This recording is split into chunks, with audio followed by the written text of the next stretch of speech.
Hey there, Mr. Reddit here. Welcome back to another episode of r/Entitled Parent Stories. Today we have a very special episode for you, a compilation of some of the greatest entitled parent stories we read over the past year. So sit back, relax, and enjoy a few hours of the most entitled parents you've ever heard of. And by the way, Karen assured me that if this video gets 1,000 likes, she won't try to speak to anyone's manager for an entire week. So please smash that like button. And if you're new, subscribe and turn on notifications for new stories from Reddit every single day. And become an official member of the Re-Army today, and I'll give you a shout out in an upcoming video. r/Entitled Parents.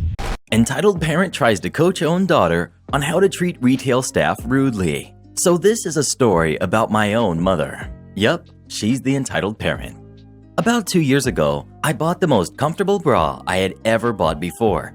I only had it for about 3 months until the underwire broke free and it started to poke me, which really hurt. It happened at university, and when I got home that afternoon, I told my mother about it. It had cost me $60 and was only 3 months old, so maybe it was just defective.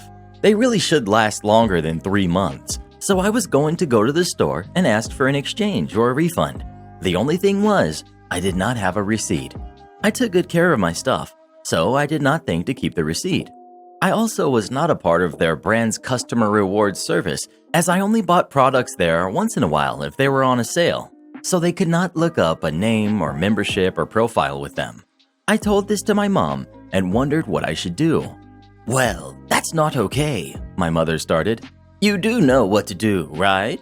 Let them know that it is illegal for them to sell faulty products. Do not leave the store until you have that refunded. If the cashier says they can't refund it without a receipt, then ask to speak to the manager. They'll sort you out." My mother never worked in retail herself, but I, at this point in time, had been for about 4 to 5 years. I know the annoyance of the phrase, "Can I speak to your manager?" and was not going to enforce that on an innocent civilian. "No, I'm not going to do that," I replied. "That would just be rude." "Well, I could do it for you then. I'll just say, my daughter bought a defective product, which is illegal to sell, and we demand a refund because according to the law..." No, we're not going to do that either. It's not the cashier's fault that it happened to be defective, so I'm not going to treat them like it is. I'll just go in, explain my situation, and ask what their policy is about refunds without a receipt. So you know what? Ladies and gentlemen, that is exactly what I did. I walked in, found the cashier, and explained that my $60 item broke in 3 months, and I did not have the receipt in the friendliest and kindest way possible, because I know how much working retail sucks. The lady said that she did need some proof of purchase and asked me what day I bought it on. She was so kind and lovely as well. I pulled out my phone, opened my banking app, I looked at transactions 3 months ago and found the date of the exact $60 purchase.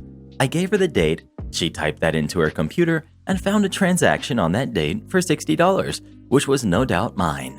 She printed that off, scanned it, and refunded the original purchase, all while a different attendant found the same item in my size off the shelf and brought all 3 color options to me in case I wanted the replacement in a different color. I chose the original color, thanked both ladies for their amazing help, and walked out of the store with my new and non-defective item. See, Mom, you can't have a social interaction without belittling retail staff, acting like a know-it-all, and God forbid, demand to speak to the manager. Just be kind. Don't mess with a sweet old lady's cat when the neighborhood has a kid who knows everyone. A little about me first. I was a scrapper as a kid and knew everyone in the neighborhood. I made money babysitting kids and knew the older kids because I was permitted to roam. I'm also one of those people that people will tell their darkest secrets to, and I had earned a lot of trust in my neighborhood. I was a pack leader, and people generally did what I said. Okay, enough about me. On to the revenge. This is an old story, back from when I was young. I can't remember the exact age, but it was around 9 or 10, which would be the early 90s. I lived in a small neighborhood. There were not many kids, and the ones there were mostly older. The brunt of the community was older people. The neighborhood was built in the early 40s and filled up with people after WW2, and many of them stayed there. On the block south of me was this old jerk who pretty much hated everyone. If something that was a kid's, like a ball or a frisbee, and the kid asked for it back, he would destroy it right in front of them. One time, a kid parked his bike in the swale, city-owned property that was outside the home, and this jerk took the bike and destroyed it. This jerk has a major vendetta against cats. We did not have a feral cat problem, but many people, including my own, had cats that were indoor/outdoor. We were not on the main road, and there was little traffic. Most of the cats didn't go far from home, usually just went out chasing pigeons and a few garter snakes that were around. They always came home at night unless they ended up in this jerk's yard. He started by trapping cats and taking them to the pound. Many families in the neighborhood would get calls about their cats being turned in and having to get them. My family, who were well known at the pound, my mother was an animal lover to an annoying extent, and we were there often, would get calls to inform us that one of our cats was there. When Jerk found out that trapping cats wasn't getting rid of them is when he escalated.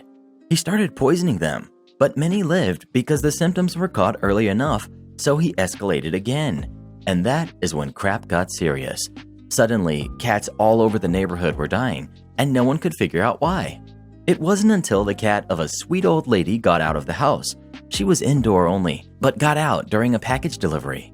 3 days later, the cat showed back up sick. This woman was not poor, and this was a costly cat. Angora, I think, maybe Persian. It was a white fluff ball, and this woman loved that cat. She took the cat to the vet, and it was determined that the cat had a belly filled with glass. But the damage was too massive, and the cat died while at the vet's office. This woman was furious. She got around to the neighborhood, and it was me who told her that I thought I knew who did it. I thought this because my mom and I were frequent visitors to the pound. They told my mother who it was that kept bringing our cats, and with a little prodding, we found that all the cats that came from our neighborhood were brought in by the same person. I told this wonderful older woman who I thought did it, and she was furious. She got in her caddy and rolled up to this jerk's house and confronted him. I was a bit of a free-roam kid back then, had to be home by the time the streetlights came on, so I made sure to ride my bike over to see what the fireworks would be like. She rolled up and pulled in his driveway, got out of the car and pounded on the door. I mean pounded. Jerk opens the door and she begins softly, saying that something terrible had happened to her cat and that she was just going door to door trying to find out if anyone knew what happened. Jerk responded with a reaction.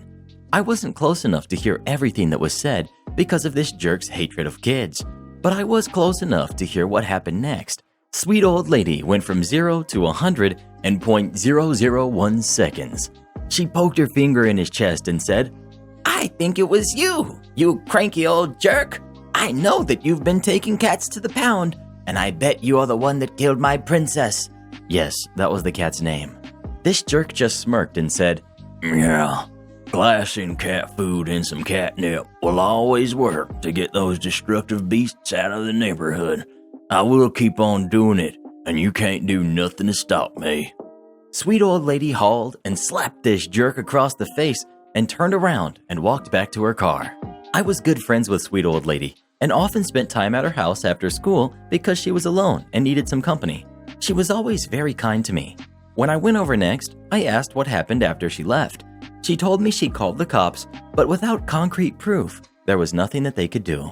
When they spoke with the jerk, he admitted to trapping cats and taking them to the pound, but never said anything about the glass.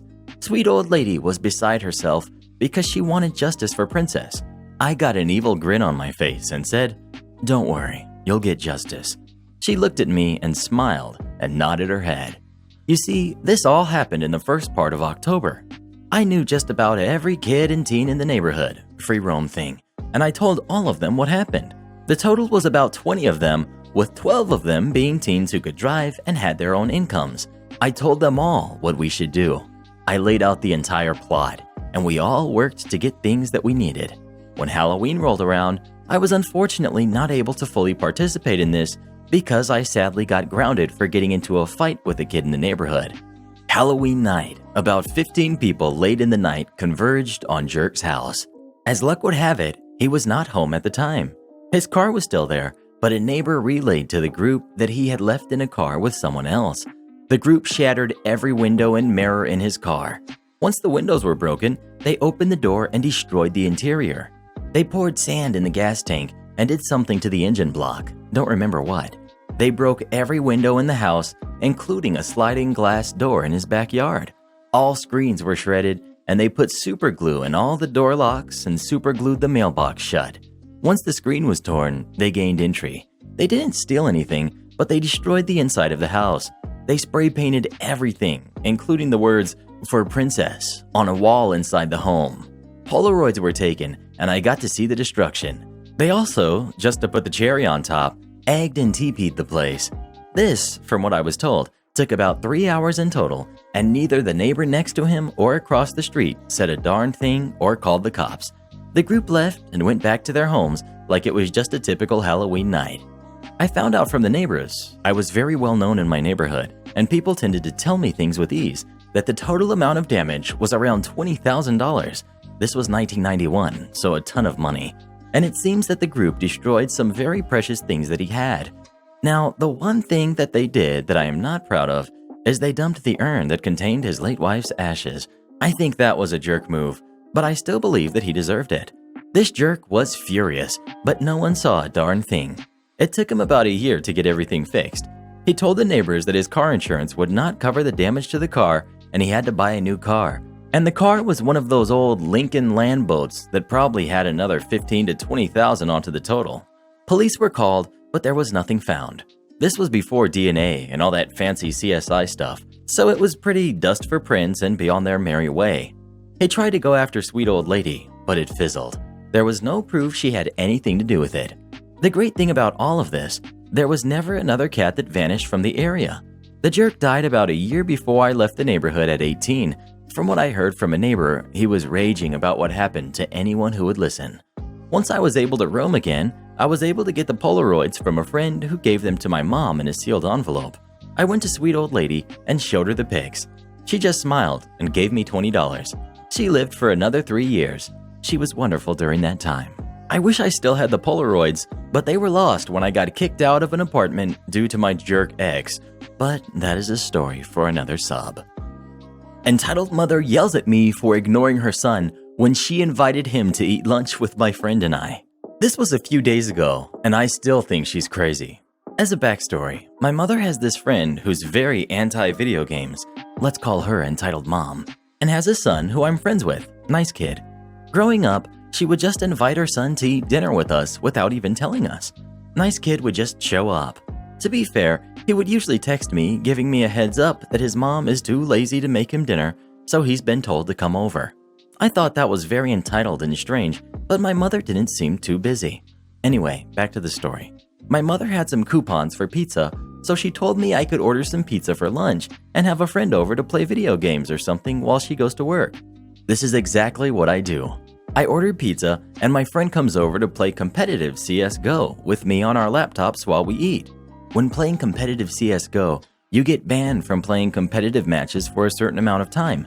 This will be important later. Then suddenly, I hear a knock on the door.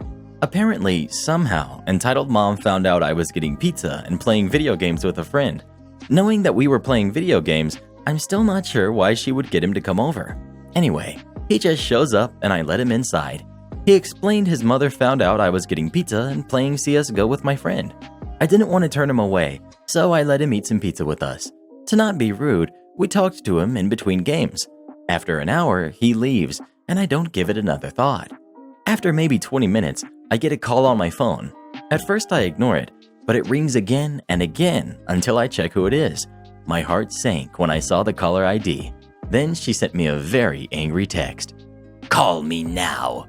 Thinking it could be very serious, I pick up the phone. Entitled mom. "Excuse me, but why did you ignore my son when he came over for your playdate?" Me. He said you were playing your stupid video games." Sorry, I didn't know your son was coming, so I started a competitive." "Then you pause it and talk to him. He walked for 15 minutes to get to your apartment. What's wrong with you?" "It's a 2-minute walk." Me. "I'm sorry, I can't pause." "What do you mean you can't pause a game to talk to my son? Don't tell me you can't pause a game. I played Pac-Man before, and I can pause. Don't lie to me." Me. "It's an online game with other people and my friends, including a friend that came over to my house to— I know that, but you knew my son was going to come for your play date. Me. I don't understand what you want me to do. Nobody ever invited him. You just got him to show up. Yes, but you must pause your game. I'm sorry, but I'm not going to leave a game just to play with your son. By leaving the game, I give an unfair disadvantage to my friends on my team and an unfair advantage to the other team. This was no use. I honestly think it would be easier to teach calculus to a plant and for that plant to end up going to Harvard or something. This crazy person had an extremely thick skull. You know that's what the corporate man wants you to think. Video games are not your life. Your parents did a really bad job raising you. You need to have some manners. Who do you think you are talking to? You know what? Give me your laptop. I need to teach you some manners. I hang up. I really don't know what she wants me to do. Her logic is, oh, I invited my son to your house and I want you to drop everything and play with him. So this crazy lady actually came over and scolded me again. She said it was rude how I hung up, and she says I need more manners. She basically repeated herself for 10 minutes, and after her lecture, she asked for my computer. I of course said no, because I have to take online classes. No, I'm not asking you. I'm telling you to. That crazy lady then barges into my room and sees my laptop on my desk and tries to take it. Since it's a giant laptop, I tell her it's a really old laptop from 2003 and it's for an antique laptop collection. Okay, where is your video games laptop? I just told her to get lost and she just left, realizing she might not have the right to invite her kid to my house for dinners anymore, so she backed off. A Karen tries to get the owner's daughter fired. This was about 2 years ago when my dad owned a pub. I was 14 and old enough to chirp in by taking orders for the restaurant, cleaning tables, etc. And one day we had just opened and my dad had gone down to the basement to change one of the kegs. As I was sitting at the bar talking to our new employee, showing them what to say, my dad had taught me himself, and the employee was barely out of college. The employee asked if it was okay if she quickly went to the bathroom since there weren't any customers. It was only 4 p.m. and the locals normally started pouring in at 6, so I said it was okay. As I'm drinking my cola, Karen arrives. Excuse me? Me. Hello? Karen. I want a, lists her drink. And be quick with it. Me. I'm sorry, I'm not working. She cut me off. Stop lying. I've seen you clean the tables. I know you work here. Me, shocked. I'm sorry, Miss Karen, but I'm not working today, and even if I was, I couldn't get you your drink since I'm not allowed behind the bar. Stop lying.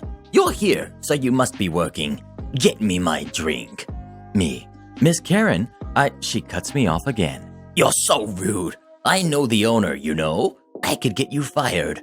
At this point, our new employee returns. I'll call her Nice Employee. Nice Employee. Hello, welcome to our inn. What can I get for you? Get me the owner. I want this girl fired. I gave the Nice Employee a look that basically said, get him, my dad. I was holding in tears at this point, and Nice Employee could see that. Nice Employee. I'll just grab him from downstairs. One moment. Karen. Good. Turns out my dad had been upstairs the entire time Karen had been here and heard it all. Dad, what's the meaning of this? He firmly asked Karen. Karen. Mr. R, this employee of yours needs to be... My dad cut her off. My dad, firmly. She's not my employee. Karen. What? But I've seen her clean up and take orders, and... Dad cuts her off again. That's because she's my daughter. Karen turns to look at me, who is still trying to calm down, and speaks. If you really are his daughter, then why couldn't you get me my drink? Nice Employee, me, and my dad were shocked and in disbelief by this, but I managed to speak. Me, almost in tears. I'm 14. I can't get that for you. Karen went pale, and before she could speak, my dad did. Now get out of my pub. You're banned for the rest of the month. We haven't seen her since, mainly because about 10 months later, my dad sold the pub. Why deaf people don't like rude people. I'm a delivery driver for a pizza place. I had a delivery to the far corner of our delivery district, 15 minutes from our store. The customer ordered a no contact, but did not leave a tip yet, meaning I had to get this guy to come out and sign a paper to leave a tip. Very much not no contact. It's kind of silly when people do that, but in the past I've never had an issue with that combo. I should preface this by saying I am extremely hard of hearing, bordering legally deaf. I can't understand speech over the phone, through most audio, like speakers or a microphone, online videos, even just watching TV. And I heavily rely on lip reading and subtitles when American Sign Language is not available. So a Ring doorbell is not an option when I'm behind the camera. I also need to make clear I was born with my hearing and lost it gradually starting at 15 and got to my current state by 18. I don't sound deaf. I am in speech therapy to keep my voice from weakening due to my hearing loss. I arrived at the door of my delivery and did my standard put the throwaway box down, then our hot bag, then the order on top. I noticed the Ring bell was already activated and there was an extremely garbled voice coming from the speaker. I couldn't understand what he was saying, so I just did my normal speech and waited. I told him he needed to sign for it and to please come out to sign as I stepped back to give him room. Nothing. I told him I'm deaf and I don't understand what he's saying to me, so if he has something important to say, he needs to open the door so I can read his lips. I'm still trying to be as polite as I can be because this is a half-hour round trip and I needed that tip. He still won't come out, and after almost 10 minutes of nearly begging this guy to come out, he refuses. So I let him know I'm returning to my car with his order because he's not coming out. I gather everything and return to my car and contact my manager, asking her what to do in this situation, as he isn't coming to the door, has not tipped, and I don't know what he's trying to tell me. As it turns out, as I was texting my manager, the customer had called her and complained about a driver pretending to be deaf and refusing to just leave the food and buzz off. Turns out every time he spoke to me, it was to just go away, becoming increasingly aggressive about it. I could understand that his voice was coming aggressive, but again, I had no idea what he was saying, so I stayed. My wonderful manager immediately sides with the customer, telling me to just leave the food at the door and forget the tip, at least having the courtesy of reciting every insult and accusation this customer is hurling about me to my manager, even saying that the guy has proof of me lying about being deaf because I can speak clearly. Manager knows my story and my level of deafness, but instead of explaining why the accusations are wrong, she just sides with him. I end up leaving the order with no tip, wasting almost 50 minutes with zero pay at all for it.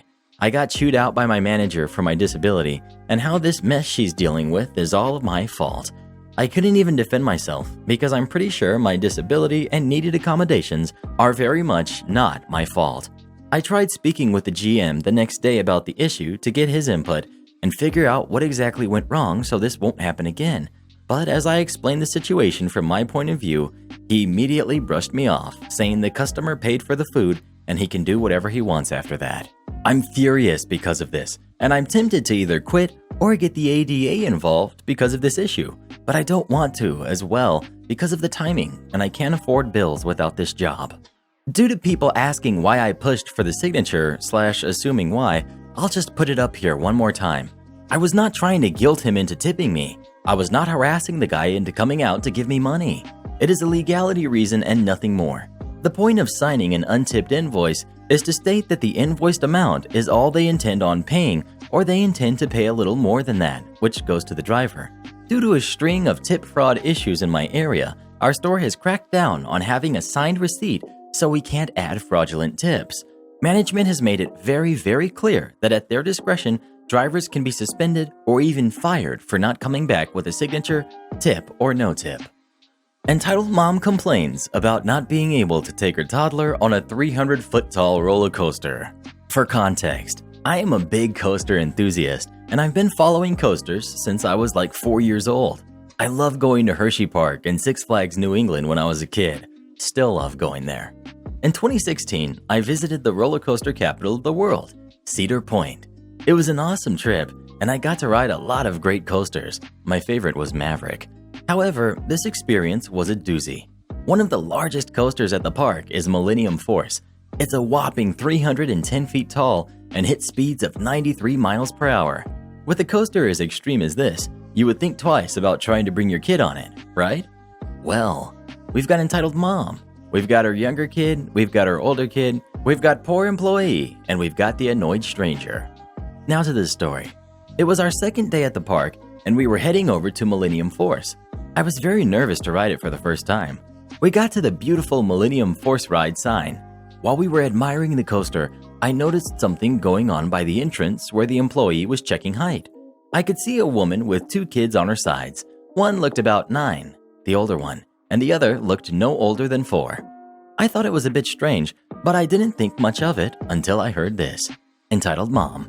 Why can't my kid come on? Employee. I'm sorry, but your kid is nowhere near the height requirement. He was going to sit on my lap, so it will be fine. Stop being such a control freak. I thought to myself, control freak? Oh, this is gonna be good. Shorter kid. Mommy, that ride looks really scary. Entitled Mom. Oh, it isn't that bad. Mommy will get you on it. Employee. I'm sorry, but this goes against all of our safety protocols. How dare you keep my kid from riding this? He's wanted to ride this all day, and you are not gonna stop him. Older kid. Mom, he has been saying all day about how it's too scary. Shut up, will you? Poor employee. Look, older kid is tall enough so I can let him through, but I can't let your other kid on the ride. No. She tried shoving past this guy, but he wasn't budging. You know how tall and fast this ride is, right? Yes, I'm not blind, you jerk. Annoyed stranger. Can you please shut up? I turned around to see a guy who looked like he was in his 30s coming towards the entitled mom. Annoyed stranger. If your kid isn't tall enough, that's too bad. How dare you speak to me like that? You have no idea what it's like to be a single mother of 2 kids. He has always wanted to ride this ride, and you are not going to stop him. The kid looked terrified just looking at the thing. Annoyed stranger. Look at him. He looks like he's about to pass out. You shut your mouth. While all this was happening, the woman at the photo booth had called security, and let's just say she got a quick trip out of the park. I ended up talking with Annoyed Stranger. He was chill and talked about how he knew how to deal with Karens from experience. I just felt bad for the poor employee, who probably has to put up with this crap on a daily basis. Moral of the story, entitled parents plus height requirement equals ear torture. I learned later that she tried pulling the same thing at Valraven too. Security warned her if it happened again, she would get kicked out. This was before the Millennium Force incident, so security definitely kept their promise. No, Karen, I cannot help you go to the bathroom. In high school, I worked for a national movie theater chain. While they've since changed them, the uniform at the time consisted of navy blue trousers and a red polo. Nearby, in the same plaza, there were several restaurants and fast food places. Among these was a Panda Express. During my 15-minute break, I'd been at Panda and in line ordering and waiting to pay for my food. I was minding my own business and hoping that I could get out of there quickly enough to have time to inhale my orange chicken prior to darting back to the box office when my break ended. I'm a bit zoned out, so I become rather startled upon hearing an abrupt ahem, accompanied by a tap on my shoulder. I turned and took in the sight of what we all know now to be a Karen. Me. Oh, sorry, was I in your way? This is my default line of thinking, and I have terrible social anxiety. Karen. I said I need to go to the bathroom. Me, pointing. Well, it's over that way, I think. I know that, obviously. Me, confused at this point, because I'm not at all in the way of her getting to the bathroom, and now she's admitted to knowing where it is. I don't know what. Karen starts shouting. I need the key. At this point, it's time for me to pay for my food. Remember, I'm on the outside of the glass/counter and waiting in a line. I figure maybe she's trying to get past me to ask the cashier for the bathroom key, so I step back and make room for her to go ahead of me.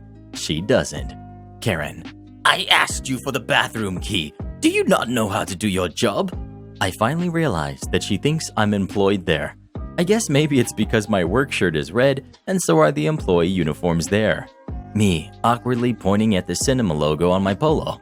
I'm just on my break.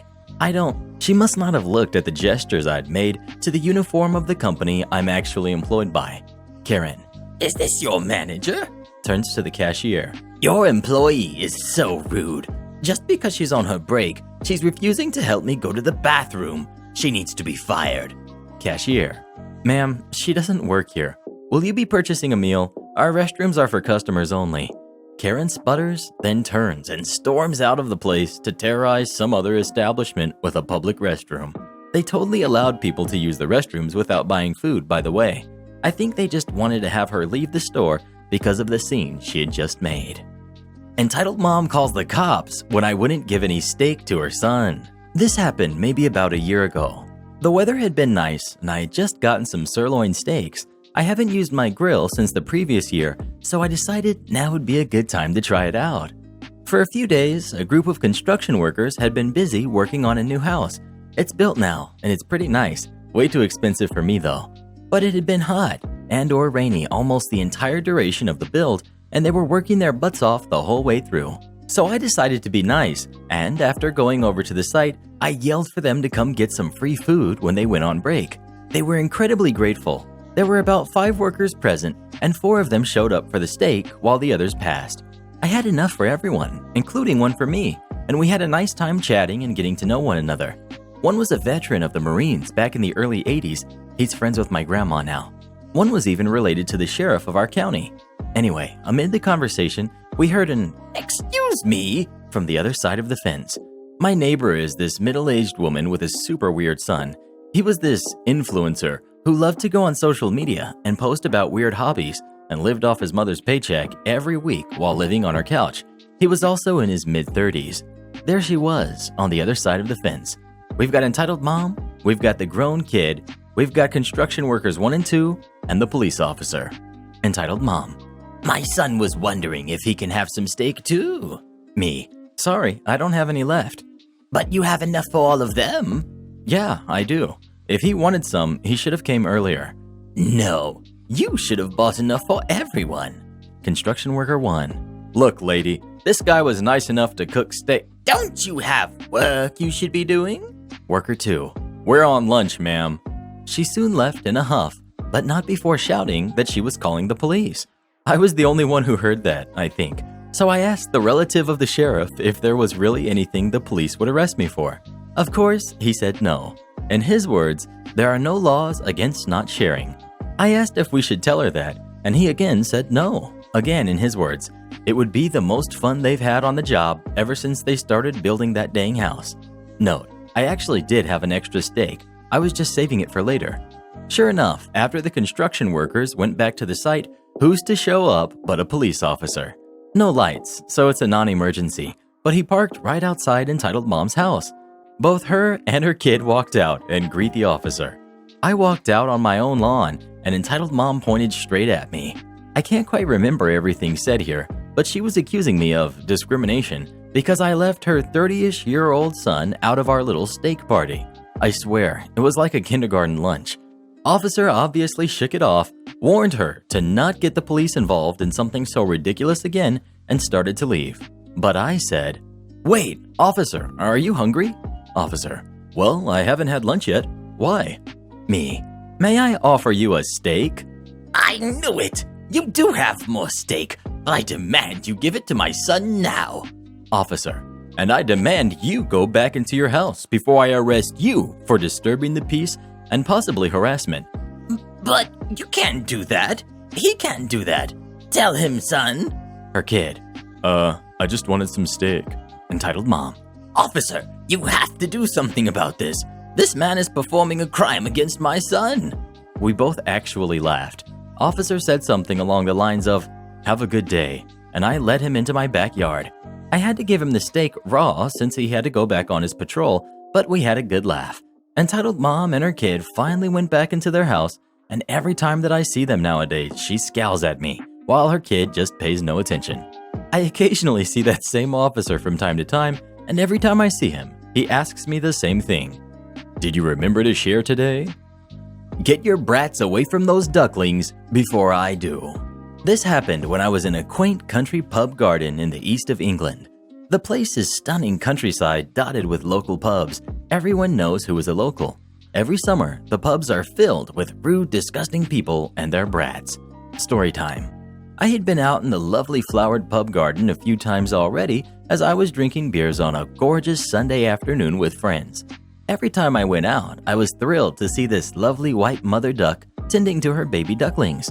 There were about 7 of them, and the pub staff explained that this mom duck comes back each day to get food from the staff members and to chill in the sun with her fluffy ducklings. I am back in the pub with mates when an entitled mom and her 4 snotty, loud, disgusting brats enter. They proceed to make loads of noise and generally ruin the vibes. We ignore them. After a while, I walk outside for my final smoke, and I'm followed by entitled mom and her brats. It turns out entitled mom smokes too. We ignore each other, and immediately her brats spot the mother duck and her babies. They all squeal and run over to the birds. To be honest, they were so loud, I looked at the mom, already expecting her to say something reasonable like, "Calm down, guys, you don't want to scare the babies." But instead, she just watched her brats fondly. I watched the mother duck panic and try to usher her babies away from the entitled kids, but they all ran up and surrounded the birds, trapping them all in a corner by the wall. They then proceed to start grabbing at the ducklings and roughly trying to pick them up. The mother duck and her babies start to quack in panic. Outraged, I look at entitled mom and see she's still smiling at her brats as if this is the sweetest thing in the world. So I turn back to the entitled kids and shout, "Don't touch the ducklings, just look at them." Entitled mom turns to me with an angry face and says, "How dare you speak to my kids like that? They aren't doing any harm." I look back to see all the entitled kids still grabbing at the ducklings and distressing the mom. One of the entitled kids is even picking up a baby duckling by its wing. I scream, "Put those ducklings down now, you little jerks!" The mom turns to me with a death stare and starts to say, "If you talk to my babies like that again..." At this point, I look at her with an even deadlier stare, and I say in a shaking voice, "That duck is a mother too, and if you don't do something, I will." The mother looks at me like she's gonna argue, but saw that I wasn't kidding. She shouted her brats over and stormed inside. I watched the ducks leave the garden looking panicked. When I got back to my table, my mate said the woman was making a complaint about me to the bar staff. They came over and said the entitled mom told them that I threatened them. I told them her entitled kids were grabbing the ducklings and I politely asked them to stop. I denied the threat. They asked entitled mom whether her brats had grabbed the ducklings and she said, "They only wanted to hold them. They wouldn't hurt a fly." The bar staff told her and her brats to leave, and when she kicked up a fuss, they said, "Those ducks are locals, lady. Buzz off." Entitled mom yanks off my beanie, revealing my bald head to her entire family. This story includes G, my good friend, entitled mom, my friend's entitled mom, and me. So I struggle with this disorder where you use hair pulling as a coping mechanism when things get stressful in life. At the time this happened, I was almost completely bald because of it. I had patches of wiry, regrowing hair and some completely bald patches. It was not a pretty sight, and I wore a beanie 24/7 to cover it up. Luckily, I had really supportive and understanding friends who did so much to cheer me up on a daily basis. So my friend G invited me around to her house for dinner one night. I had known her family since primary school, so I was aware of her mom's strict dinner table policies. They were pretty acceptable. No coats, hats, elbows on the table, etc. But I figured my friend had explained my situation to her and she would understand. This was definitely not the case. She was visibly uncomfortable with me wearing the beanie as we sat down to eat. Entitled mom, "Would you mind taking off your hat at the dinner table?" Me, immediately uncomfortable, considering how to explain the situation in front of G's younger brother. G, "Mom, it's okay, just leave it." Entitled mom snaps, "Don't talk back to me like that. This is my dinner table, and I don't allow outdoor clothes during meal times." Me, entitled mom, "I'm really sorry, but I'd prefer to keep it on for personal reasons." Entitled mom gets up. "This is ridiculous. Just take off the hat." When I didn't budge, she grabbed the top of my beanie and started to pull it off. My hands darted to my head, trying to resist. She went to make a comment about me being childish, but promptly shuts up as soon as she revealed my battered, patchy, and bald head. Her mouth kind of hung open for a second or two as the rest of the table stayed silent.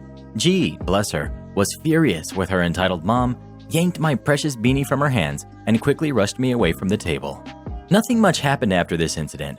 My friend was really apologetic for her mom, and I was honestly too shocked and embarrassed to know what to say. She discreetly let me out of the house because I wasn't comfortable in that environment anymore. Later on, I know that my mom had a discussion with her.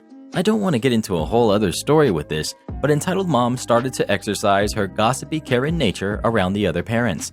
In the end, she did give me an apology. It was awkward, but I accepted it. It wasn't Karen, it was me. Just a little background. I conked my head pretty hard on an F-18 fighter jet back in the Navy. I currently have some mild memory problems and kind of go into phases where I'm awake, but I can't really tell what I'm doing. It's an odd sensation when I'm tired or didn't eat well. I just go into this phase where I'm physically competent. I could juggle knives and tightrope, but not tell you how many fingers you're holding up or repeat your name when you tell me to my face. All this being said, it wasn't nearly that bad, which makes me feel terrible. You see, I'm 6 foot 7 inches tall.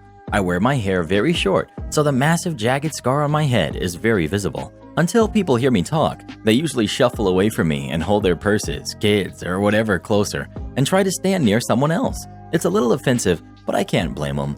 Books and covers and all, but I do look like a bad guy. Now, this story is simple. I was running out of food in my fridge, and I just got off a 12-hour shift. I didn't need much. It might sound gross, but a super easy fast food is hummus and hot dogs. If you get the higher quality hot dogs, slather on some hummus and a line of mustard. It's great, but still clearly bachelor food. So I go to this place that sells bulk food, mostly for mom and pop restaurants or big church events, that kind of stuff. I go there because you can get these great hot dog buns, $3 for a 24-pack. Then you get like half a gallon of really good hummus for $15. It's great, but I almost instantly made a horrible mistake. I came in, and just 20 feet in, and to my left is the bread and the buns. I come in and notice a woman. It's been a long day and I'm very hungry, so I only vaguely notice she's wearing mild business attire, just like the employees, and some sort of blue apron, just like the employees. And to top it all off, she's in front of the hot dog buns, shuffling buns off of her cart and onto the shelf. I walk up and grab the last bag of hot dog buns on her cart and loudly, playfully announce, "Yoink!" She turns around and stares at me as if I just stole her purse. Something triggers inside me, and I know something's wrong. I'm still trying to keep up my happy tone, despite how tired I am, and it takes me a full 5 seconds of this poor woman staring at me, worried and almost shivering, when I finally notice. Her cart has eggs, milk, frozen items, energy drinks, and a few other various items in smaller amounts, and her purse is on the cart, and the apron is actually a blue stripe on her shirt. I nearly break down apologizing, carefully placing her hot dog buns on the cart and keep apologizing. Thankfully, she either was nice or realized how upset I had made myself with this mistake and finally has to all but grab either side of my face and say it was fine right into my eyes. I still felt horrible. I'm huge and I have to be so darn careful not to hurt people just going about my daily life. And I hate scaring innocent people. I can be mean when I need to, but I really hate being the bad guy. I got my buns and my hummus, still looking down and barely even paying attention to the world around me, letting the embarrassment and pain grind away at me when all of a sudden I hear a playful voice say, "Yoink!" And suddenly my hummus is gone. I look over to see the woman smiling and laughing before she hands it back and tells me, "Don't tear yourself up. It was an honest mistake and you handled it really well." I still tear myself up about it, but it was a big step in the path of feeling better. Got screamed at today by Karen over an avocado. I'm full of bitter fury, so if you're a vindictive person, you may enjoy this. Little backstory. I work for a gourmet burger place. Everyone who works during this has seen the inner jerkness of the general public grow and grow. We've been slammed and understaffed because 3/4 of our staff decided to quit when this all went down, and every 10 minutes our phone rings with some dumb jerk asking, "Are you guys open? What time do you close tonight? Can I order?" Random thing not currently offered. First of all, Google answers every question you ask. Just Google the restaurant. Our menu is on the website. Our website is on Google. So anyways, after having the phone ring with the same crap every 5 to 10 minutes at least, and often having 3 or 4 calls come in at the exact same time, my phone customer service voice is slipping. I'm not rude, but I don't have the patience anymore to be all chipper and peppy over the phone. Today I get a call from a guest. Let's call her Jerk. So Jerk calls and asks to order. I politely direct Jerk to the online ordering platform because it will let you know what our new menu is, and we've been very busy, so it will help us get your order out more quickly. Jerk says she can't put blue cheese on her burger. I tell Jerk, "I'm sorry ma'am, we don't have blue cheese right now. Anything you can't find online, we don't have." Jerk says, "Well, I wanted guacamole on my burger, but that button isn't there either." Quick separate thought. Guacamole and avocado are 2 different things. I've worked as a server for years. You give somebody avocado when they ask for guacamole, and a crappy person will not hesitate to mess up your day with their poor social etiquette. So anyways, I begin to say to Jerk, "We actually don't sell guacamole, ma'am.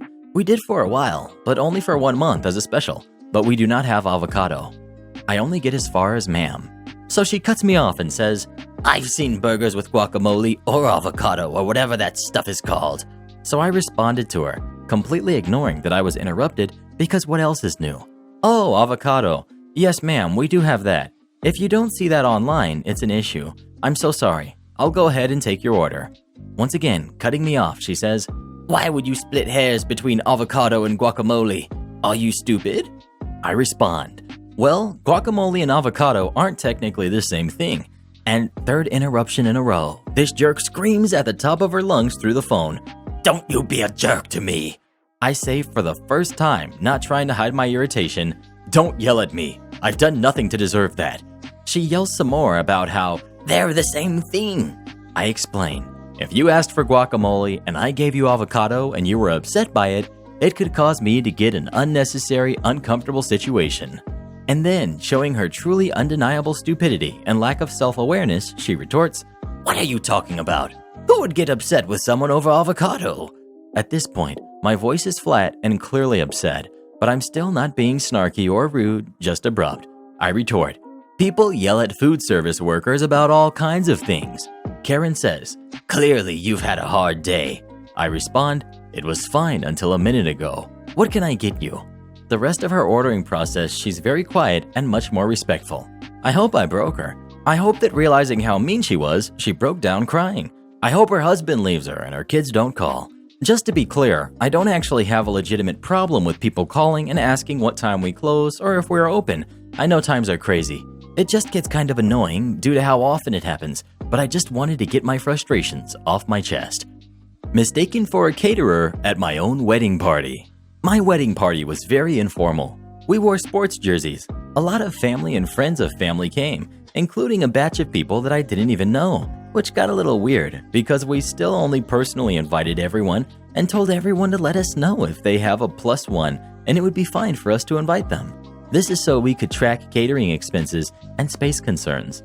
It was a rough day and I was very limited in support and was taking care of most setup and issues myself in a party of roughly 80 people. It felt more like work than a party. The time finally came where I could rest when issues were taken care of, about halfway through the party. The sun was beginning to set. I sat down in the corner and wiped the sweat off my face and looked over at the food. Everyone had eaten except me, so I was ready to finally dive into the food that I paid for. Some woman I've never met in her late 20s asked me to bring a plate for her kids. Me, I'm sorry ma'am, I want to bring some stuff for my wife and start eating myself. Lady, oh, caterers can bring their families to events like this? Me, somewhat confused at her response. The caterers here are a family business, so sort of. Isn't it inappropriate for you to eat food someone else paid for? Me, confused even further, but giving a chuckle. I paid for it. I'm sorry, who did you come here with? Lady. Oh, really? You must be the party planner. Are you a friend of the groom's? I was invited by the groom. Me, chuckling again. No, I'm the groom. Oh, I'm sorry. How embarrassing. You're the groom. Hey, nice to meet you. I sent invitations by name, but we also requested feedback for the plus invitations. I don't believe I sent you an invitation. I think everyone invited more people than we initially wanted. Oh, okay. Am I and my kids okay to be here? I'm actually sister's friend's friend. They said it was okay. Oh yes, that will be perfectly fine. We have much more food than I had thought. It won't be an issue. Nice to meet you. I came to the table with my wife and her grandmother, and we finally ate. My wife to me. Dang girl, you flirting with all the ladies at our wedding party or what? I know that a +1 of a +1 that was uninvited is generally uncool, but there was no need to stress it. Everyone had a good time, and there was actually too much food. Sitting at computer store actually was good advertising. A bit of context. Since a few years, I've been learning about building PCs and built some. I also like to help newbies to gaming choosing components and building their first machines. Sometimes they pay me some, or give me a bar of chocolate or something. I was still younger at the time, and I was a ceremony master in an academy at my school, so I was in a suit with a tie. After it ended, I was waiting for my friend to end his classes, so I went to some computer store, which dress code was also suits without ties. So I was walking around mostly thinking, I saw that CPU $10 cheaper on the internet, and came to pre-builds, which are really not the best there, like putting good CPUs and motherboards that don't allow you to modify the computer in any way, so you would most likely spend much more money on upgrades and etc. After some time, a lady came in with a 14-year-old kid and began looking on those pre-builds. As soon as I saw it, I wanted to help them because they could get much better PCs at the same price, but I'm kind of an introvert. Most likely, I'm unable to start the conversation with strangers, so I just moved to the next one. But after some while, they approached me. Lady: "Excuse me, could you help us choosing a good computer for my son?" Me: "Of course. What would it be used for?" As I said, they have to break this stranger barrier. I can speak normally now. It's strange. Lady: "Well, learning, of course." I saw them looking at computers about $1,000 to $1,500, so certainly not the case. Mostly, kid talked her into more expensive ones. Me: "Would you like to play any games too? If yes, which ones?" Kid: "Yes, I like to play these games. I saw that PC has good components for it." Me: "Not all. I suggest you ask someone who works here about more specific parameters." Lady: "So you don't work here?" Her cheeks turned kind of pink, probably got a little embarrassed. Me: "No, I don't. However, if you would like, I can build a computer at a much better price than those ones. Here's my number." In the end, I built him a much better computer than what the shop offered and earned $20, which I didn't ask for, so happy ending, even though the story might not be as interesting. Edit: I did steal that one customer from the store, but in most of my builds, I use some parts from them. Usually they have good prices for CPUs and GPUs, so I'm even getting them some money. They wouldn't mind not selling one pre-build. Entitled Mom has a problem with me volunteering at the hospital. Cast: we've got Entitled Mom, we've got the nice kid, we've got Medical Assistant Mom, and me. Backstory: I volunteer at my local VA medical center. I used to do it at first just to see what it was like. Now I enjoy it. I signed up for a clinical and administrative job for different days, and I enjoy both of them. Both of my parents work in the medical industry, one of them being on the front line of what's going on. I went shopping so I don't go too insane from being stuck at home. Those who have badges from working in a hospital can invite more people, 2-person max, and even get a discount. Me, knowing that I volunteered at a hospital, decided to do an experiment. My parents and I came with our badges and masks on, and we were all let in. Everything was normal. We were just shopping and talking about our garden. My mom and I were asked to get frozen fruit because I like to mix fruit in with my protein shakes until the gates of heck have opened. Right when I turn around with my frozen strawberries, maskless Entitled Mom stops me right in my tracks and eyes my volunteer badge. Entitled Mom: "Shouldn't you be at home?" Me: "Why are you asking me this?" "You're a volunteer. You shouldn't be out here." Me: "Neither should you. You're not wearing a mask. Nonetheless, following the distancing rule." "At least I have a paying job." That's when it hit me. Me: "Are you saying that I shouldn't be here because I'm not getting paid for what I do?" "Exactly. You are exploiting the benefits of working in a hospital. Let the real workers have their benefits." Me: "I don't need a paycheck for working in a hospital. It's something I enjoy doing." "That'll change soon."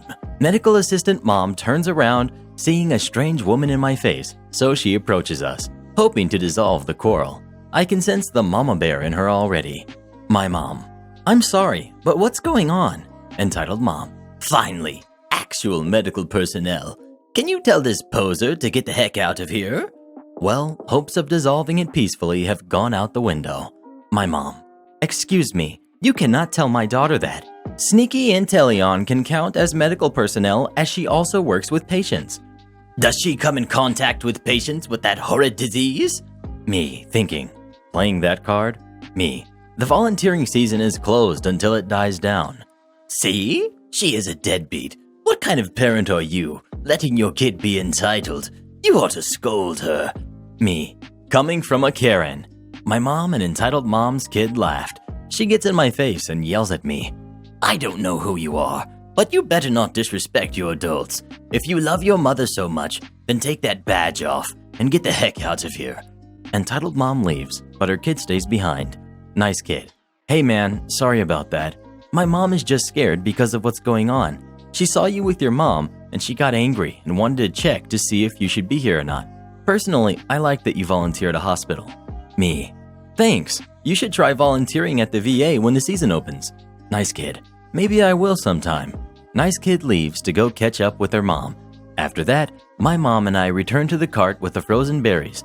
I've met Karens before, but that's because they hate me for having colored hair, liking anime, or listening to metal. Never have I ever had an encounter as bad as this. Landlord refuses to pay me back my deposit, ends up regretting it after I take him to court.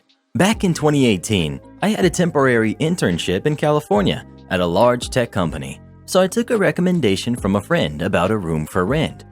It would be living with 5 other people, but otherwise it looked fantastic with spacious common areas, multiple huge TVs, huge amenities, community rec center with a pool, short drive times to multiple places of interest, all for $650 a month, utilities included. I contacted the landlord. He seemed fine on the phone, so I sent him my security deposit to move in a month later. When it came time to move in, I discovered a few caveats that came with this low rent price. The common areas were all dusty. None of the 3 large TVs worked properly. If we wanted access to the rec center and pool, we'd need to pay the $80 a month membership fee, and all of the short drive time estimates were exaggerated, unless you were speeding at 2 times the speed limit. Whatever, it's not the end of the world, especially at the relatively low price. I'll survive. But then it got worse in the coming months. Landlord decided to charge us an extra $20 a month for paper towels and public cleaning supplies. Landlord only checked the community mailbox once a week when he was in town and refused to trust anybody with the mailbox key. As it starts to roll into the summer, in June, landlord decided that AC cost too much and we were using it too much, so he removed the thermostat from the wall. Okay. One day, some of us tenants confronted him when he was at the house, since landlord also slept at the house about 1 day a week, and I'll never forget his words as he rushed out of the house. "It's legal for me to do this, and I don't care since I don't have to live here." Well, sir, forget you. I'm tilted as heck at this guy's obvious money grab from 6 tenants. Well, it turns out he's right. He legally doesn't need to provide air conditioning. So the next day, I purchase a high BTU-free standing portable air conditioner that exhausts out of the window. This thing was luxury. Of course, I pump my room to 65 degrees Fahrenheit, the lowest setting. We have a couple other minor disagreements that wind up with crappy landlord texting me that it's fine if I wanted to break my lease and move out early. Perfect. When landlord finally gets a whiff of my AC setup, he comes to my room to complain about my AC unit. I reply curtly, "It's legal for me to do it, and I don't care since I don't have to pay for electricity." He leaves and later sends me a text. Yeah, okay. Unbeknownst to landlord, I'm taking his move-out offer seriously, and this whole time I've been rallying the troops. All the tenants have been upset about everyone's living situation, so with some minor encouragement, I managed to convince 2 of the other 6 tenants to move out at the same time as me. They were on a month-to-month agreement. I finally submit all our notices of intent to vacate at the same time, barely a week after my previous conversation with landlord. He is mad. He was just trying to get me out of the house, but now he has 3 rooms to fill instead of just 1. I ask about my legally mandated pre-move-out inspection. In no uncertain terms, he told me to go forget myself. He said he's too busy to perform an inspection. Well, that's illegal, but okay. Time comes to move out. I found another room for rent much closer to the office for only $100 more per month. We all move out, and I text landlord about my security deposit. No response. I text again. No response. Okay, I see where this is going. I spend days and days reading the law, compiling evidence and screenshots, and listing the laws that were broken. The smoking gun was the statute that requires a pre-move-out inspection and a list of things to fix, and itemized list of deductions within 21 days, or else landlord loses the right to withhold any of my deposit. In addition, he would be subject to treble damages if he's found to be acting in bad faith. I text again and again. I give him plenty of leniency, and I even cite the laws so I can prove in court that I'm acting in good faith. And landlord intentionally ignores the laws that I made him aware about. Landlord probably thinks I'm a young pushover college student who won't follow through with legal threats. Well, sir, we're going to court because I'm petty as heck when it comes to people trying to do me over. I file in small claims for $650 plus treble damages, plus court costs. Landlord files a counterclaim of $2,000 for damages to the property, claiming I caused flooding and I broke the microwave. Okay, buddy. In response, I gather testimonies from 3 of the other tenants and I build my case into a 40-page packet of evidence, complete with page numbers, a table of contents, and descriptions for every screenshot and photo. I make 3 copies of everything and submit it to the court and the defendant landlord. The court date is set for November, and I leave the state just before Christmas, so just in time to appear in person. Landlord thinks if I'm no longer in the state, he'll automatically win since I'm not willing to fly back to California. Well, unbeknownst to landlord, California courts offer an option to appear by telephone. He starts filing to request to postpone the trial a total of 3 times. The 3rd request is finally denied because even the courts are getting tired of his crap. Final date is January. Court day comes and I get the call. I'm sworn in and then connected to the court. I'm given time to present my case. Unfortunately, I didn't prepare a script, so I kind of summarize the events and explain why I deserve money. Then landlord gets time to defend himself and explain his counterclaim. He doesn't prepare anything either and ends up rambling about random crap that doesn't help his case at all. For example, he spends a lot of time explaining how another one of his tenants was crappy and so his behavior was justified. He doesn't even have a sliver of evidence for his counterclaim when the judge asks for it. The judge asks a few more questions and announces that he'll review the evidence and will get the decision in the mail. A couple of weeks later, I get the judgment saying I'm owed $650. Landlord gets nothing. Well, dang, no treble damages for me. However, it's just my luck. The landlord is a jerk that won't accept defeat. He files an appeal for who knows what. It's granted. Redo trial is scheduled for May. This time, I'm 10 times more prepared. Once again, I'm sworn in and then they connect me to the courtroom speaker. This time, I have a hashed out script that I read, making sure to emphasize how often I informed the landlord of the law, how often landlord knowingly broke the law, and how I offered so much leniency and so many opportunities to do the right thing. Once again, landlord doesn't prepare anything, but instead rambles on so much that even the judge tells him to get back on track multiple times. Landlord claims I caused water damage and he had to replace all the carpets. The judge asks for an invoice or receipt. He has none. Landlord claims I broke the microwave, so the judge reads him the 3 witness statements that all state I didn't break the microwave. Landlord says they're all lying. He still has no evidence whatsoever. At this point, the judge clearly sounds done with his crap and says we'll get the decision in the mail and the call ends. A couple of weeks later, I get the judgment. I'm owed $1,800 and landlord still gets nothing. Well dang, would you look at that? His appeal did not quite work out for him. He goes from owing $650 to owing me $1,800. Being the jerk that he was, he files for a mistrial, claiming I was not sworn in and that I lied in my testimony. Denied. Outside of court, landlord offers a payment plan of $20 a month, which will take 7.5 years to pay back, or otherwise he refuses to pay up.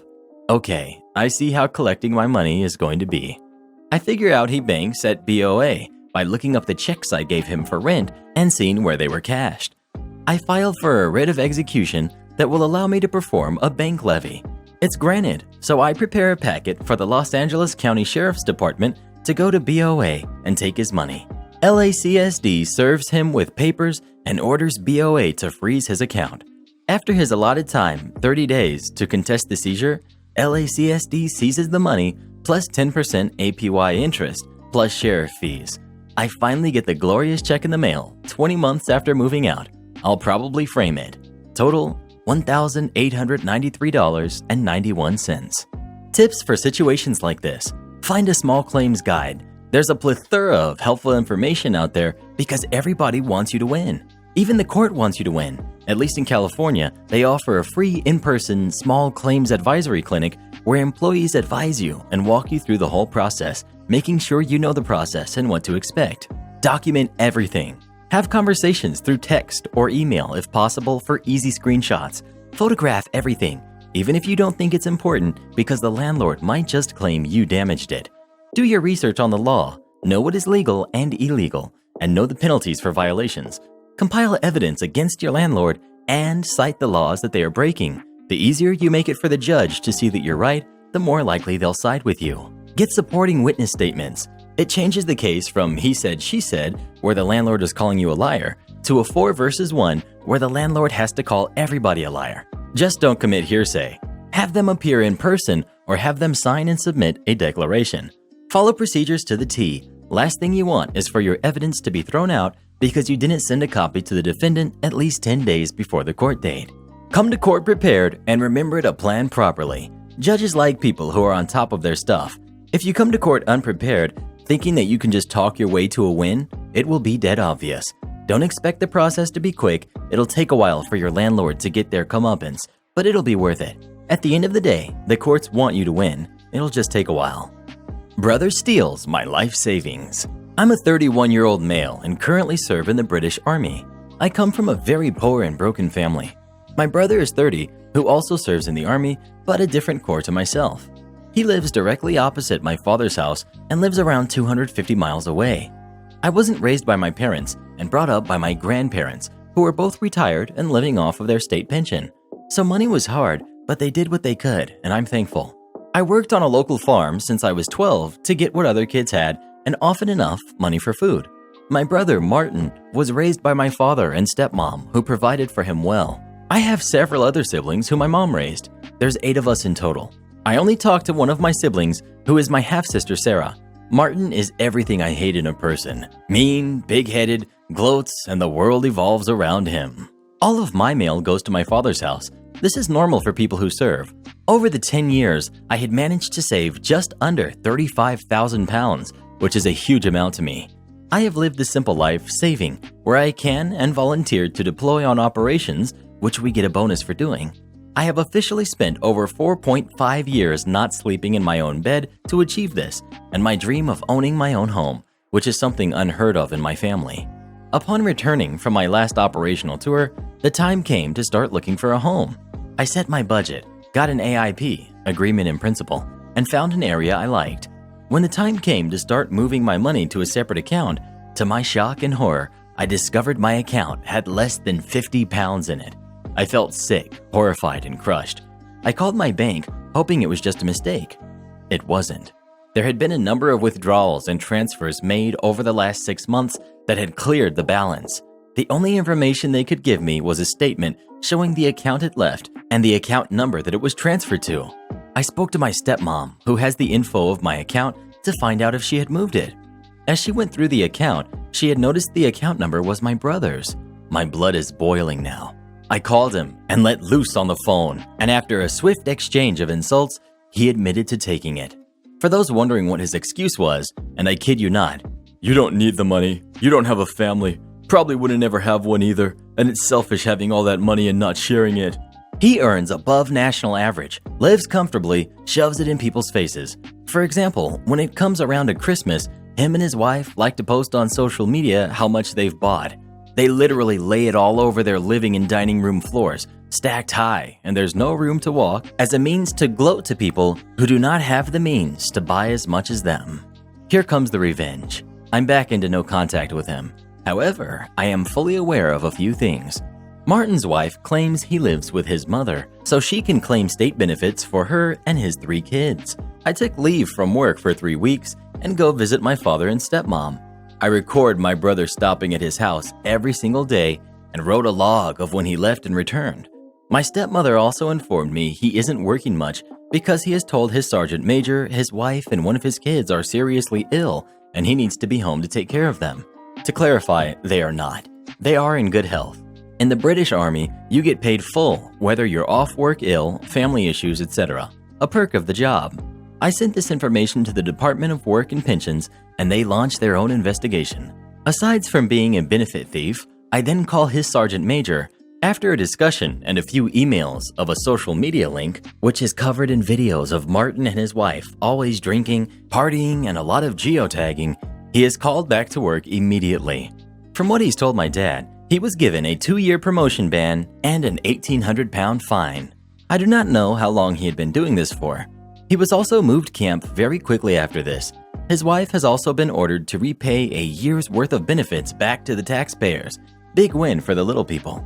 Lastly, he also wrote off his shiny new car, which is probably where all my money went. As for what he's stolen from me, I've spoken to a legal expert in fraud who seems willing to take my case, and I want to fully press charges and reclaim what I can.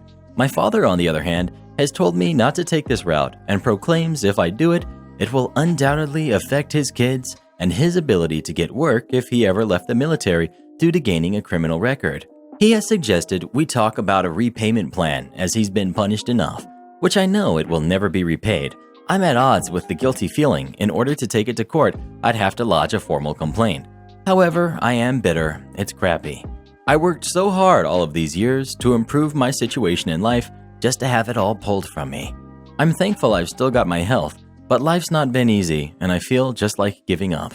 I will update on my decision later. Try to scam me out of my bond? Become blacklisted from renting instead. So this happens around 2 years ago when I first moved to Australia.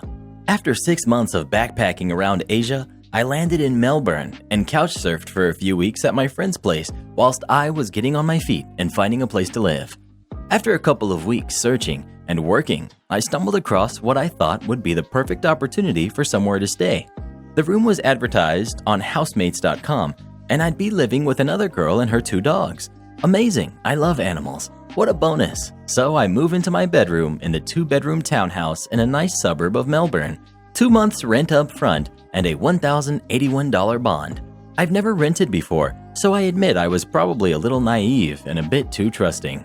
I transferred over the total amount to my housemate, who was the renter of the property. I move in and everything seems grand. A couple of weeks later, I start to realize the person I'm living with is a terrible human being. She hasn't bothered to train her second dog, so it goes to the bathroom all through the house, chews the wires out of the back of the TV, and apparently it has a taste for drywall as well. She doesn't wash her clothes on a regular basis and is just altogether a bit grimy. But I keep my room nice and the rent is reasonable, so I stay. A few months later, my soon-to-be girlfriend comes back from traveling Europe to be with me, and we decide it's probably easier and cheaper if she moves in with me. I asked the girl I'm living with if that's fine and how much she'd like us to pay rent-wise, considering there's another person moving in. We settle on a price and carry on. Now this is where it hits the fan. It's coming towards Christmas time. I have a flight booked back home to England to see my family, and my now girlfriend decides she would like to come and see my hometown as well. Now, to stay another year in Australia when on a working holiday visa, you have to complete 3 months of farm work or work in a regional place. My partner's parents lived in such a place in Australia, so we decided it would be best if we moved out of the place we currently were, went to England for Christmas, then move into her parents' place so I could get work for my second-year visa. After telling this to the girl we were renting with, she tells me, "Well, you forfeit your bond then." We have a massive argument where she tells me that the bond wasn't paid to the bond authority and it was a safer net for her in case I decided to leave without notice. Bear in mind that this is at least a month before we're due to leave. I even offer to find her a replacement, which she declines. Anyway, we come to the agreement that she will return my bond when I leave. On the night before we drive to the airport, me and my partner walk into the house to find her with 4 of her friends in the main room, smoking with no doors or windows open and both dogs in there. The smoke is unbearable, so I tell her to open a window and that I need my bond back now before she forgets. She ignores me and carries on with her friends. We fly to England, have the best holiday, and then move back to Adelaide so I can start my farm work. I told myself I'm not going to get the bond back, and I try to come to terms with this. However, it seemed to be once a month it would pop into my head, and it would infuriate me beyond rational levels. So every time it comes to my mind, I send over a text of, "Hey, where's my bond? Can you please send it over with my banking details and the amount?" No reply. A few more months passed like this with me messaging her and no reply. I tried her Facebook, but she had blocked me, so I can only assume she blocked my number as well. Anyway, I'm due a trip to Melbourne to see some friends and have a good weekend, which obviously reminds me this jerk owes me money. So I look up the property online, find the real estate agents, and send them over an email. In the email, I told the real estate agents of how I paid bond to the girl I was living with, thinking it would be sent on my behalf, and of everything else that had happened to the property whilst I had been there. Dogs chewing through walls, smoking in the house, pets in there, and also illegally subletting her room out to me. I didn't realize this was a thing until my girlfriend mentioned it. I received an email back the next morning asking me for proof of rent and bond being sent and proof of residency, which I sent over and they said they would be in touch.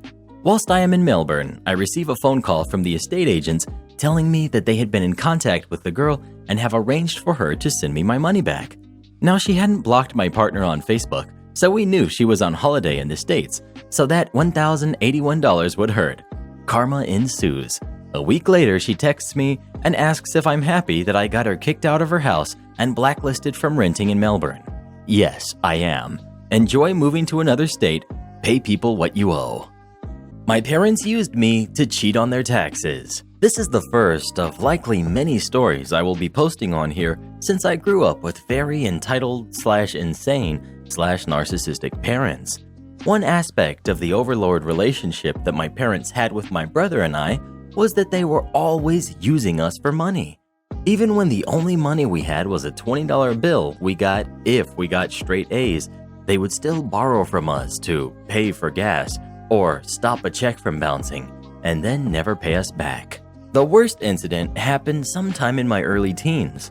One day, my parents came home and excitedly announced that they had opened up a pair of bank accounts in our names and had deposited $2,500 in each. They told us this money would be available to us once we reached college age. As you can imagine, my brother and I were ecstatic.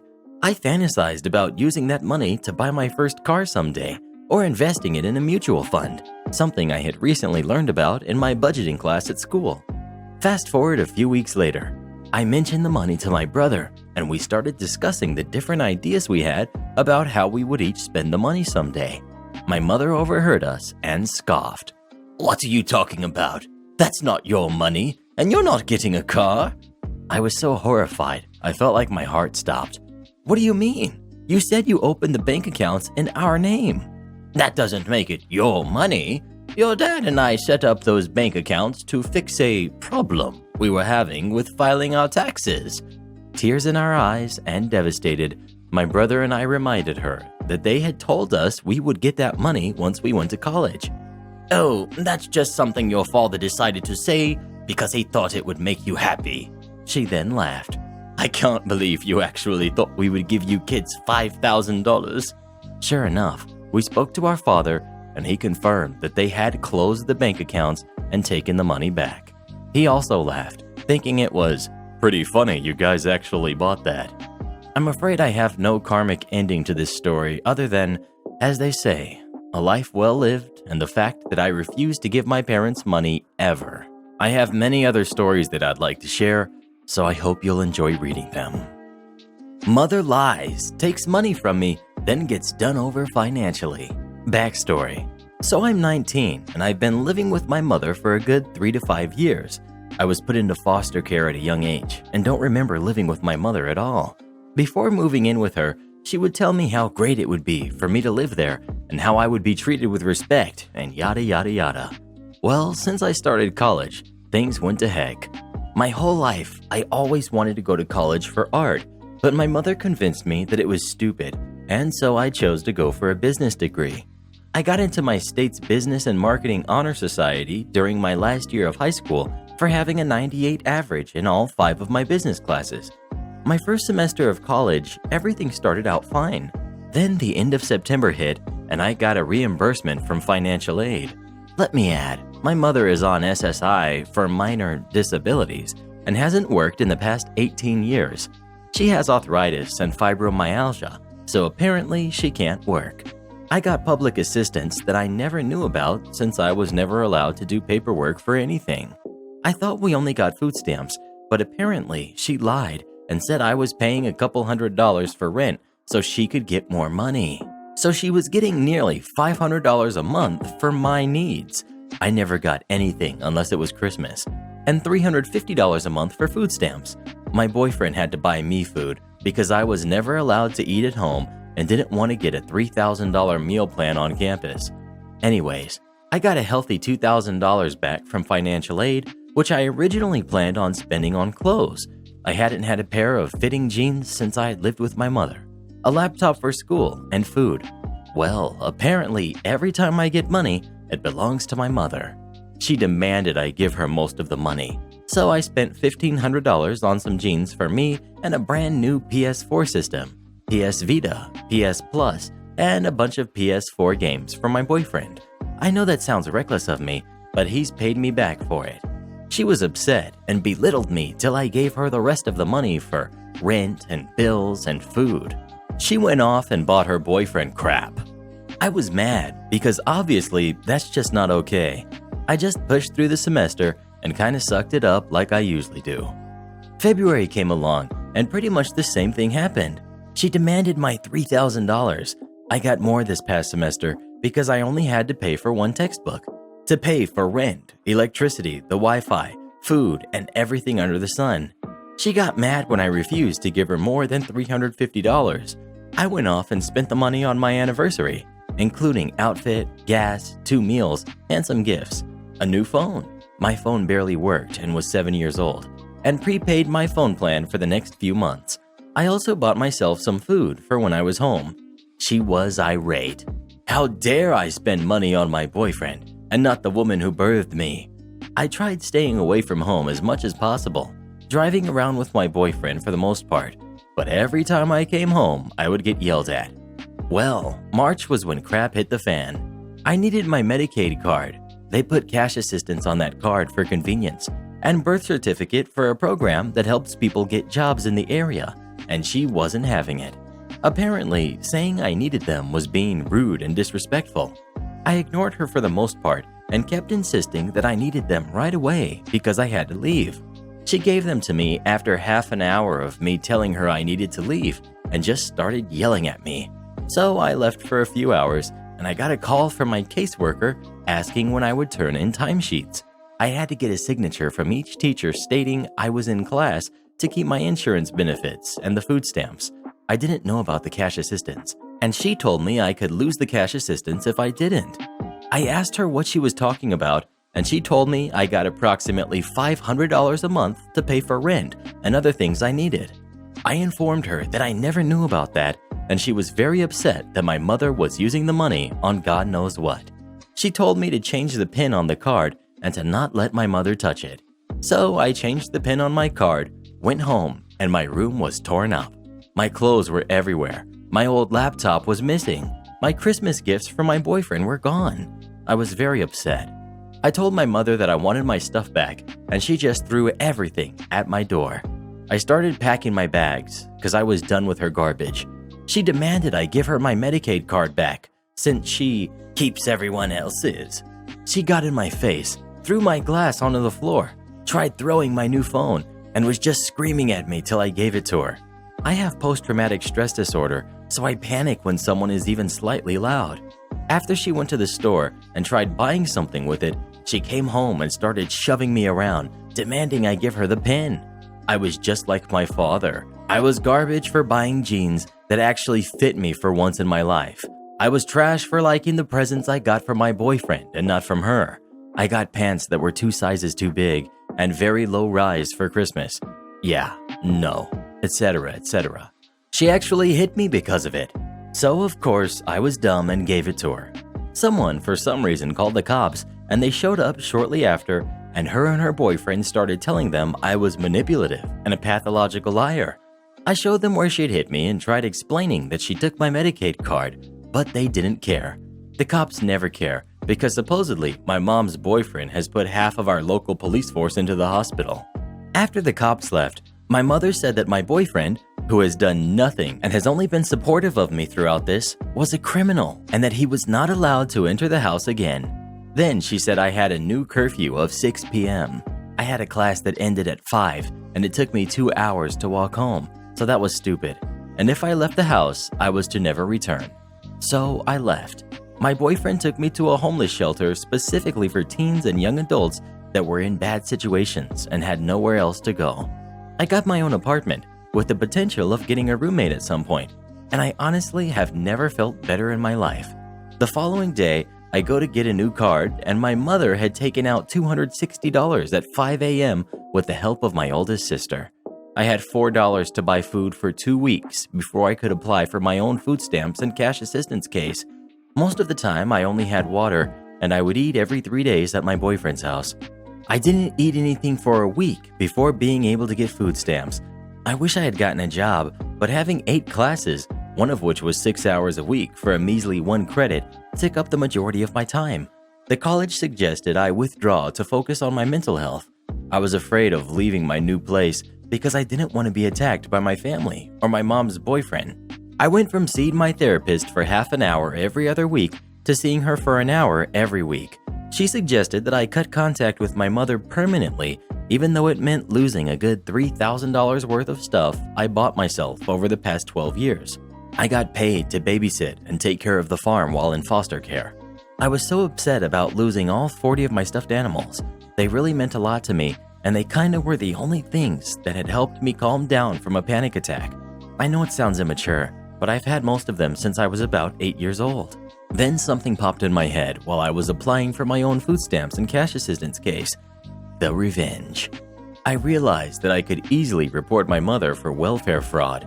Not only had she been taking my $500 a month, but she had lied and said her boyfriend and her didn't share food and were roommates. She paid to use other people's food stamps. So I did just that.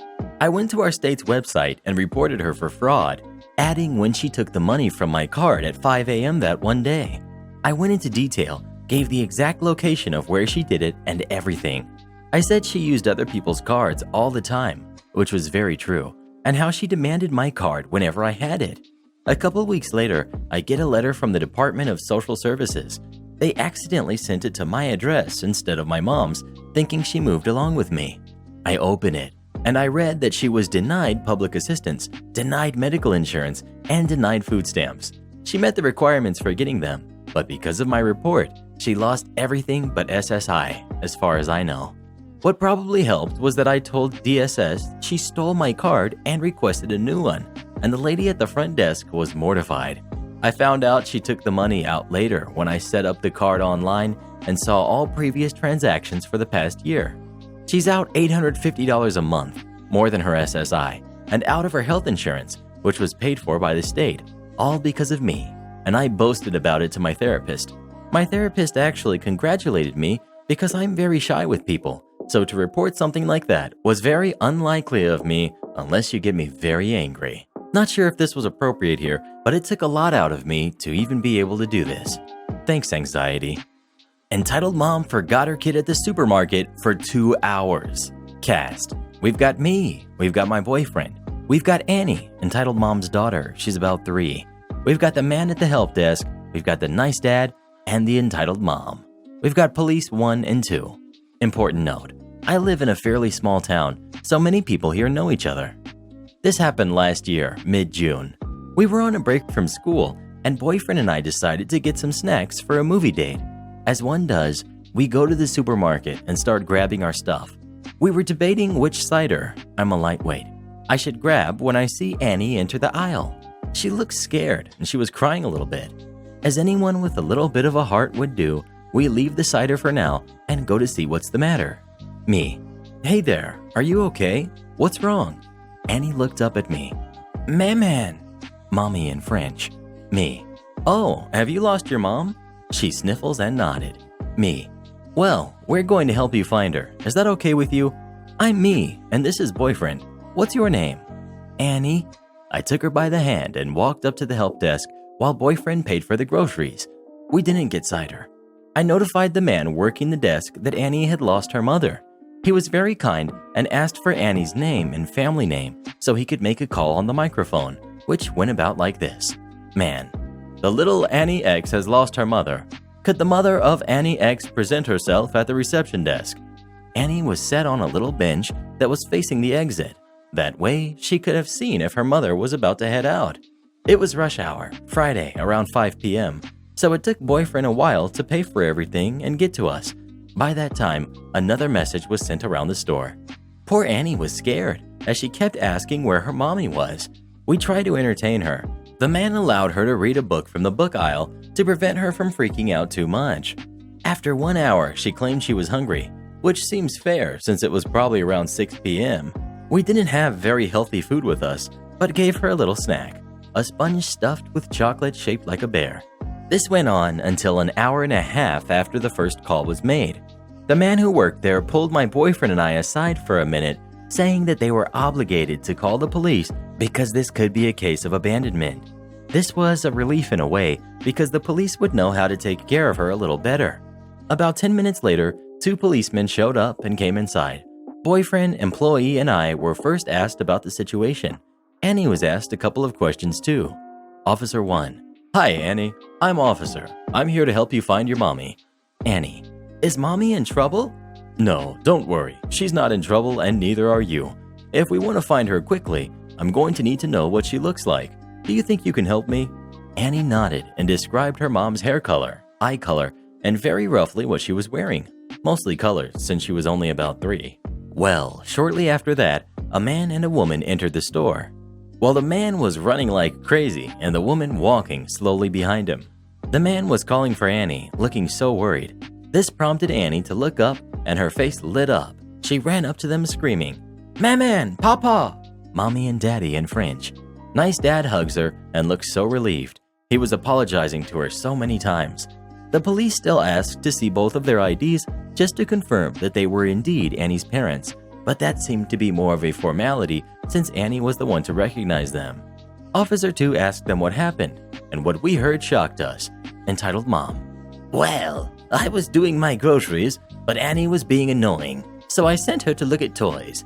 And well, I just forgot she was there and went home. It's only when Nice Dad came home from work that we noticed she wasn't there. Officer 2. Miss, you do realize that your daughter could have been taken, and if these 2 hadn't been there, gestures towards us, who knows what could have happened to her? Well then, it's fine. Why make such a big deal out of it? Why did you 2 even call the police? Are you trying to get me arrested? Boyfriend. We didn't call the police. Employee did because it's apparently store policy. We didn't know what was going on. This could have been a case of abandonment. Entitled Mom was not pleased by this comment, clearly. How dare you? Are you telling me I'm a bad mother? Is that what you're insinuating, young man? Before Boyfriend could reply, Nice Dad gave her a look that would make anyone shut up right away. I bet he's a teacher. After a bit more talk, the little family were allowed to leave and so were we. Nice Dad thanked us profusely for our time. We went home, had our movie night, but I think about that sometimes. This woman was so careless with her kid. It baffles me. Karens of the world. My siblings are not my kids. Hello. These stories are from a few years back, but it still happens occasionally to this day. I was 15 years old when my mom started having my half-siblings, so by 16 to 17, the 3 of them were toddlers and behaved well enough to go to Walmart. Story 1. I live in Louisiana. Public schools have a uniform. The night before, Mom asks me if it's okay if she picks me up from school to do a Walmart run. I agree. This uniform has a red polo shirt, slacks, and mandatory badge with your grade, you're in school, with your name and picture. I usually take off the badge when I go somewhere after school or cover it with a jacket. I forgot to. Around 3 p.m., we're at Walmart. Mom has 1 sibling in a basket, and I have the other 2 in my cart. I'm mostly pushing my siblings around the toy aisles when Mom suddenly remembers she needs something from the other side of the store. So I'm alone with the 2 of them. I'm pushing the cart back and forth when this older lady comes into the aisle I'm in with her own kid in her cart. I make eye contact, but I'm far more invested in keeping my siblings calm. I notice this woman has a bad blonde dye job, long fake pink nails, hella wrinkles, and the haircut before I knew what it was. She's dressed Southern classy style, but obviously doesn't have the money to actually be classy, as in, obviously fake jewelry, and it's big and heavy looking. I've gone back to my siblings at this point as this lady approaches me. She's Karen, and I'm OP. Karen, glaring at me. Are these yours? She motions to my cart. Me, thinking she means the toys my siblings have dragged into the cart. Well, not yet. I laugh nervously. What do you mean these kids are not yours yet? Oh, I thought you meant the toys. Karen looks at my school ID, then back to me. Aren't you too young for kids? How old were you when you had them? Me. Well, actually, I was 15 when sibling 1 was. Karen starts shrieking. 15? Now, I have bad social anxiety, and it's worse when someone is yelling at me, so I'm shaking a bit. She starts going off on this tirade about how I should have waited until marriage, that I better marry their dad soon, and that I should drop out of school to take care of them. Me, finding the idea of marrying my stepdad repulsive enough to have the courage to yell. Ma'am, That would require me marrying my stepdad. This is not Alabama. Karen freezes. Now around this point, my mom returns in a hurry and tells this woman sternly to leave all of my kids alone. Karen's eyes get all bug-eyed, realizing that I'm one of those kids. She mutters one of those non-apologies and leaves. Mom treats me to ice cream. Story 2. Senior year of high school, so I'm 18 years old. Go to Walmart with my mom and my siblings. Similar setup as the last one. I remembered to cover my badge with a jacket this time. My mom has my brother in her cart and goes to get something. My sisters and I are looking at dolls. I'm trying to convince them that they don't need the Barbie with the big set. I think it was a house, but they keep putting it into the cart anyways. DK is dense Karen. While my back is to the aisle, this woman apparently came into it with her own kid. Now her kid is one of those brats that points at things and goes, "I want that," and expects their mom to put it in the cart. I can hear this kid pointing at various dolls. She then points at the one in our cart and goes, "I want that one." Karen: "Hey you, do you work here?" Now to be fair, a chunk of staff go to the same high school. They have to wear the same slacks at work. Some wear their school jackets to work. The only way this lady would be able to tell I didn't work there was my shirt. I turn enough to see her, and that's when she also sees my siblings. She's dressed almost the same as the first Karen, only she has pink in her hair to look young. Karen shrieks, Oh my god, you have children? Me: "Ma'am, please don't yell. I do not work here." I unzip my jacket to show her the school shirt. She also sees my student ID. Karen still shrieking, Oh my god, you're too young. Me: "Ma'am, please, you're scaring the kids." She starts entering a similar tirade the first Karen did, that I should have waited, I need to marry their daddy, that I need to drop out, because being a mom is so much more important than a piece of paper. I've tried interrupting her several times, but she only shrieks louder. I see a big burly man walk down the aisle towards us. I realize he's in uniform for security.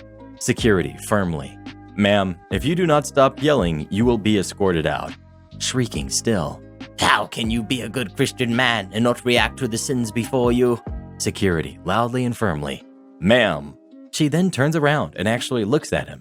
She freezes a bit, but turns back to me. Give me the toy. Me: "What?" I bet you can't afford it if you have 2 kids. Give me the set. Me, angry and yelling, "They are my siblings." Just give me the set. Security firmly puts a hand on her shoulder and whispers something to her. She goes pale. Security almost marches her out the aisle. I do my best to calm down my sisters, who were brave enough not to cry. My mom shows up soon after and sees me badly shaken up. I tell her what happened as we get treated to burgers. Entitled Karen Throws an Apple at Me Gets Kicked Out. This story begins when I, 20 male, was shopping at my local grocery store. I'm just minding my own business when I hear someone over my shoulder ranting about how soft the apples on display were. I turn around and see a lady right in front of me fuming. Karen: Excuse me, do you know where I can find some better apples? I felt all these apples, and they're all soft. At first I thought to myself, why are you even touching all the food during what's going on? Little did I know, the worst was yet to come. Me: I'm sorry, I don't work here. Well, you're wearing a mask. All the workers here are wearing a mask. This is a good spot to mention I live in a very conservative town where people, especially the older ones, haven't been distancing much or wearing masks, and sure enough, this lady was no exception. Me: I'm telling you I don't work here. Now please leave me alone. Where's your manager? I'm personally going to have you fired for this. At this point, I've had enough and began to walk away. This was until I felt something hard hit me in the shoulder. This lady just threw one of the apples at me. Me: Did you just throw that at me? I asked. You weren't listening to me, so I had to take matters into my own hands.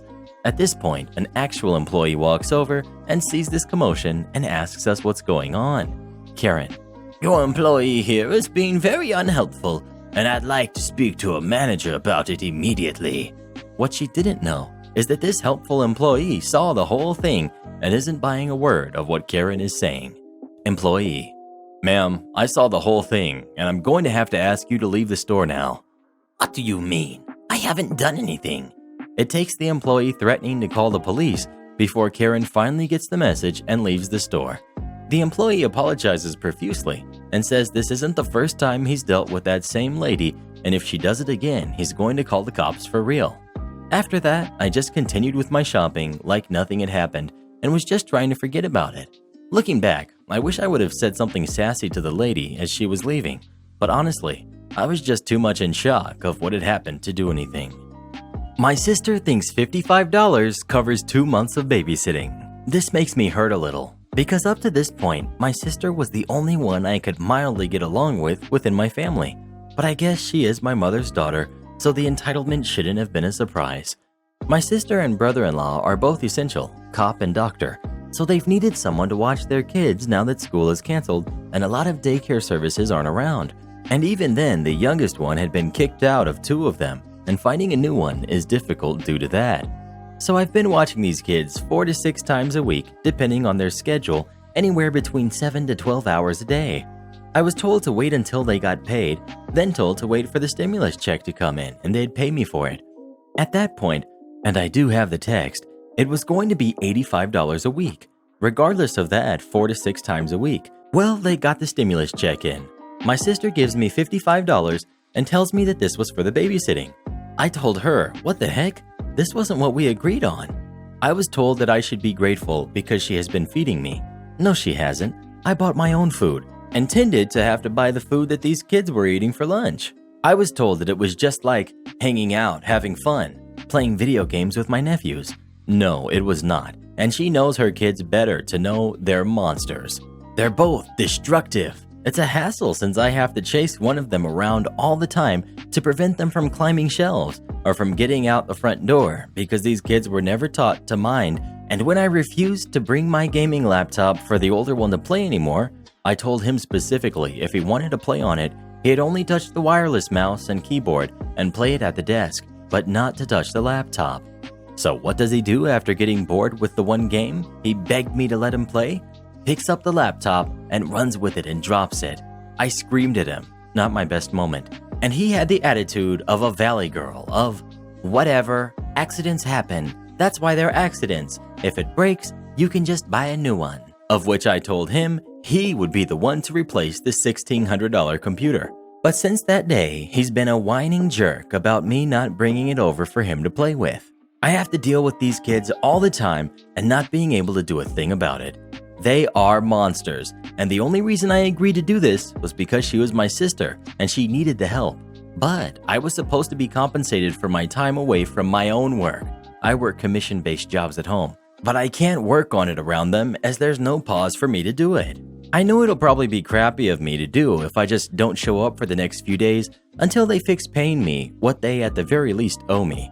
But on the other hand, I really just don't want to be around those kids anymore. Edit. They're 11 and 8. Falsely accuse me and withhold my pay? Say goodbye to your business. I worked at a small local spa company. There was only about 6 workers there. I worked there for a year and a half and only met the owner once, but talked to them on the phone a lot. She was crazy, but that's besides the point. Anyways, I got hired because my friend's mom, P, was the manager, and someone had quit in the middle of their shift, so they needed someone fast. I worked really well there and learned very fast. I was very good at the job to the point where after a couple of months, they sent new hires to be trained by me. Turnover there was bad. Despite this, I didn't get a raise or anything. It wasn't a big deal, but it would have been nice. Anyways, I was always a closer. There would be a list of things I had to do after we closed, like vacuum and dust and such, janitorial things. As months go by, P begins to pick apart things. A string was left on the rug, the candy bowls weren't filled, even though they weren't even half gone, etc. Slowly, things started to get worse. Eventually, I was being told that I was not cleaning rooms that I know for a fact I had. Now, I admit that once in a while I would forget to clean something, but I was getting yelled at for things I knew for a fact I cleaned. My other problem was that when my coworkers would forget the same exact things, she wouldn't yell at them, but would just say, "Try to remember," or something along those lines. Eventually, P got other coworkers to lie so that she could report me to the owner. Many days I came right from school and would be wearing jeans. P left right when I got there, so after I clocked in and counted the drawer, I would go and change into my work pants. Well, other coworkers would lie and tell her I never changed. After this, I began taking pictures and time-stamping them. This worked for a little while, but then my coworkers would say I changed back into jeans after that picture. And when it came to cleaning, she would say I didn't clean it well enough, etc. All of these would get turned into the owner, but she wouldn't fire me because they were so desperate for people and no one wanted to work there. I wonder why. Eventually, I quit because I had a job for the summer that gave me a lot more hours. In my summer job, I made the same amount of money in 7 weeks that I made in a year at the last place. Right after I left, I learned why P wanted me gone so bad. P hired her son, my ex-friend, because he was too lazy to work a job where he couldn't sit around all day. That made me mad, but what also made me mad is that they wouldn't give me my last paycheck. We were paid in cash. I sent multiple emails and text messages to P and the owner that reminded them and then threatened legal action. Being a high schooler, I don't believe they thought I would do anything. How wrong they were. Well, there were many reasons I was about this, so I decided I'd document every single thing about that place. These include 8+ hour work days with no breaks or lunch, both of which are required in my state, rats in the basement, ant infestation, fake security cameras, P faking the amount of money we had to pay her son and daughter for under-the-table work, not fixing things like building framework, mold, etc., allowing temperatures to go above and below the legal limit.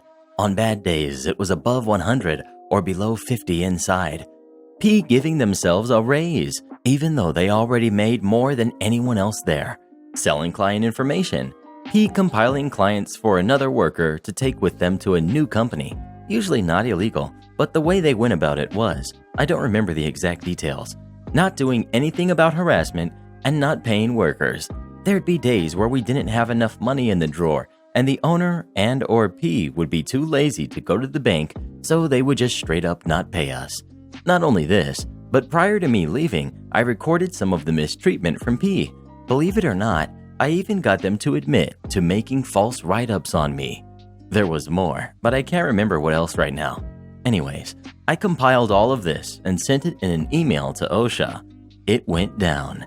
In the end, both P and the owner were served with some hefty fines, and P is even facing jail time right now for fraud.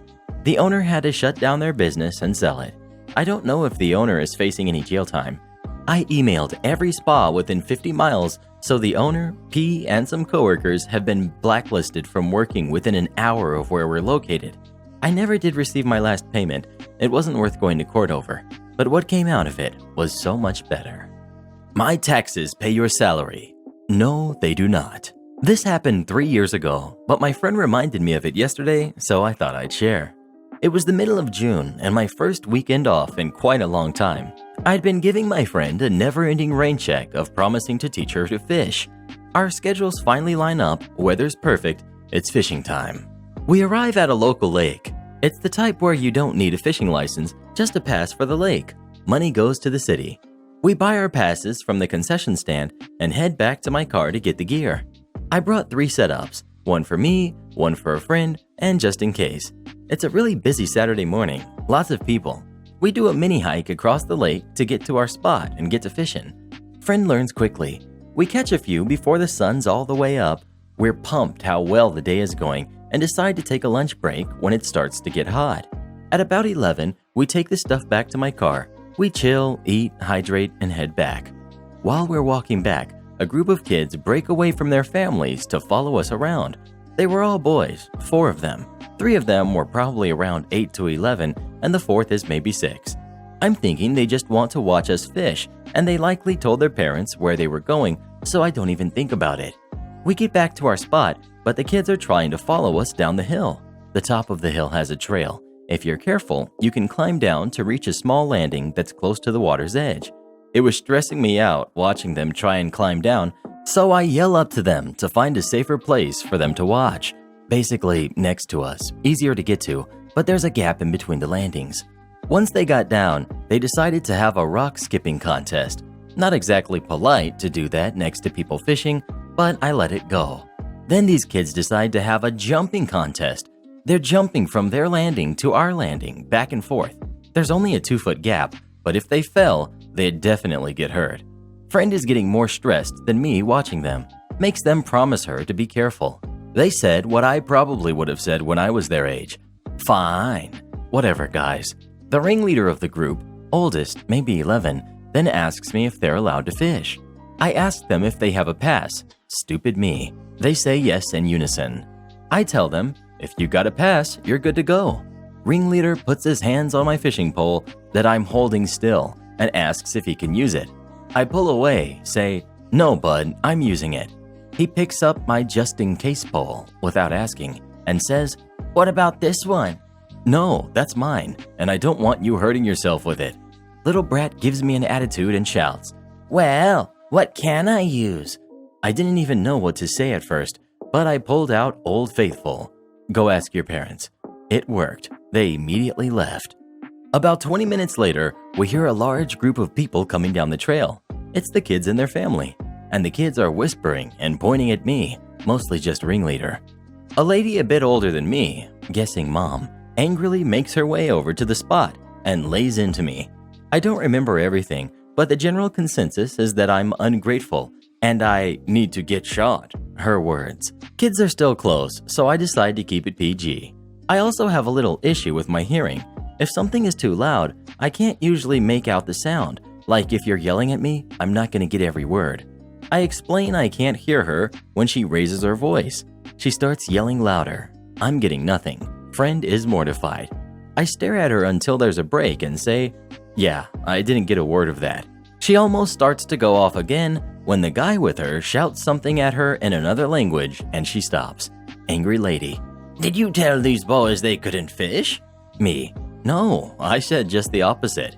She's stunned. Why can't they fish then? They're allowed to fish at this lake. Me.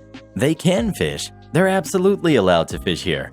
They just can't use my stuff. Why not? Everyone else here is fishing. This lake is owned by the city. Yup, sure is. Blank stares for way too long. You need to teach them to fish. Me. Miss, I can't watch all of them. What if they hurt themselves? Yes, you are. My taxes pay your salary. No, they do not. Yes, they do. I pay taxes, and taxes pay for this lake. And they better not hurt themselves, because if they do... You think I work here? More blank stares. Me. Miss, I work at place I used to work. Doing thing I did while I was there. Even more blank stares. Me. I fix computers. I didn't, but it's easier to say than to explain what I really did. Silence. This poor lady looks so embarrassed as it clicks that I'm just a person fishing on their day off. But I don't even get an apology. No recognition that she was wrong. She just climbs back over to the rest of the family as they quietly speak amongst themselves, walking away in their shame. When they're finally out of sight, Friend and I give each other the "what the heck just happened" look and break into the most beautiful 45-minute session of uncontrollable laughter I've ever had. No, I absolutely won't come with you to your car. So I'm 15 and female. This morning, my older brother called me because the key to his car wasn't working, electric short, and he wanted me to wake my dad up so we could bring him the spare. That I did. So my dad drives us to this 7-Eleven parking lot that my brother is stuck in and hands me his card, telling me to grab him a Coke Zero and get myself something to drink and eat. It's 7:30 a.m. I'm wearing fuzzy slipper boots, leggings, a sick Persona 5 mask that I sewed myself, AirPods, and a Marvel hoodie. I have cotton candy pink hair, and I wear glasses. I'm also 5'1" and look way younger than I actually am unless I'm wearing makeup. In comes Bill. Bill is somewhat over 6 feet tall and large. I don't know if it was fat or muscle, but he was big. I don't have social anxiety. My dad is a musician, so I'm used to being approached by people that I don't know and can generally hold friendly conversation, help people who need help, stuff like that. This guy is not wearing a mask. He looks like if Guy Fieri, the dude from Duck Dynasty, and Joe Exotic had a 400-pound love child. He's wearing a sleeveless muscle shirt with the words, "Keep America Great" on it and a graphic of the president holding a guitar. I'm standing in front of the fridge door that had energy drinks in it when Bill over here taps on my shoulder. I turned around. In this moment, I felt like Derek Shepherd when the semi-truck was coming. Pure fear. The conversation went as follows. Me. Hey, sorry, am I in your way? Bill. You're awfully young to be working here. Can I see your manager? I don't think pants like that should be allowed on the job. Me, now very confused. I'm sorry, I don't work here. Do you need help? I can get an employee if you need. I picked up 2 orange monsters. My AP test is on the 11th, and I need to get my sleep schedule back on track, so I'm pulling an all-nighter. And moved 6 feet away from the guy. I already had my dad's soda tucked under my arm. Bill. Are you one of them girls who do free car washes? Can you clean out my passenger seat and come home with me? Nobody'll notice. Just say you're on your break. That escalated quickly. For context, I'm black/white/Hispanic mixed, but didn't end up with curly hair or blue eyes. I have brown eyes and very thick and wavy dark brown hair. Me. No, I'm sorry. Let me find you an employee. Bill. No, it'll be just fine. Bill then reaches for my free hand, which I very sharply pull away. I started walking to the front of the store and he follows a few feet behind. I put my things on the counter and start to check out. Bill is standing like a foot behind me. Employee. Good morning. Did you find everything okay?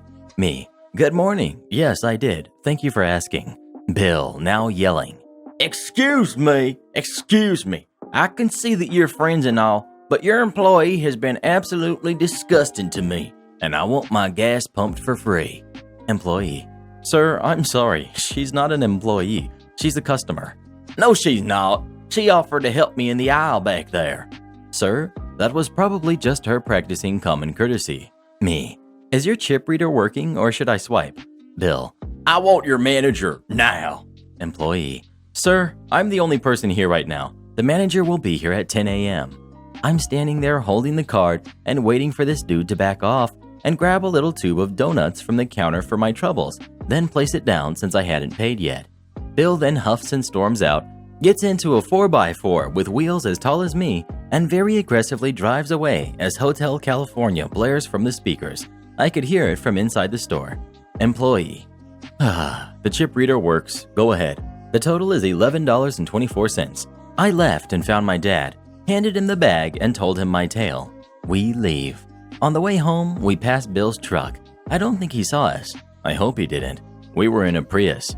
4x4 versus Prius never goes well for the Prius. Take the money I give for bills and squander it? Hope you like the court system. I lived with a group of people who I thought were my friends. They were 2 couples, and we all lived in the same house for almost 2 years until I recently moved out. There was David and Tina and Brittany and AJ. I was the only single person there. There was a debate on how we should pay the bills, but we all decided to give the money to the person whose name was on the bill. David paid the mortgage, Tina paid the water and electric/gas, and I paid the internet. It came to the point where I was paying close to 80% of the mortgage by myself, the entire water bill, and about 75% of the gas and electric, and I was paying the internet bill by myself. I was giving the money still to the person in charge of the bill, but came to find out about 10 days before I moved out that the mortgage was defaulted on and the house was in foreclosure. Also, the water, gas, and electric bills were a constant threat of being shut off, and that the only up-to-date bill was the internet. While they all saw me struggle to pay these off, they were mindlessly spending money during the day, which is when I sleep due to working 3rd shift, so I never saw the mindless things they spent money on, nor did I ever see the mail since they grabbed it before I woke up. Brittany never paid anything as she was having her check garnished due to unpaid student loans, but she always had expensive makeup. AJ never held a job for more than 2 weeks.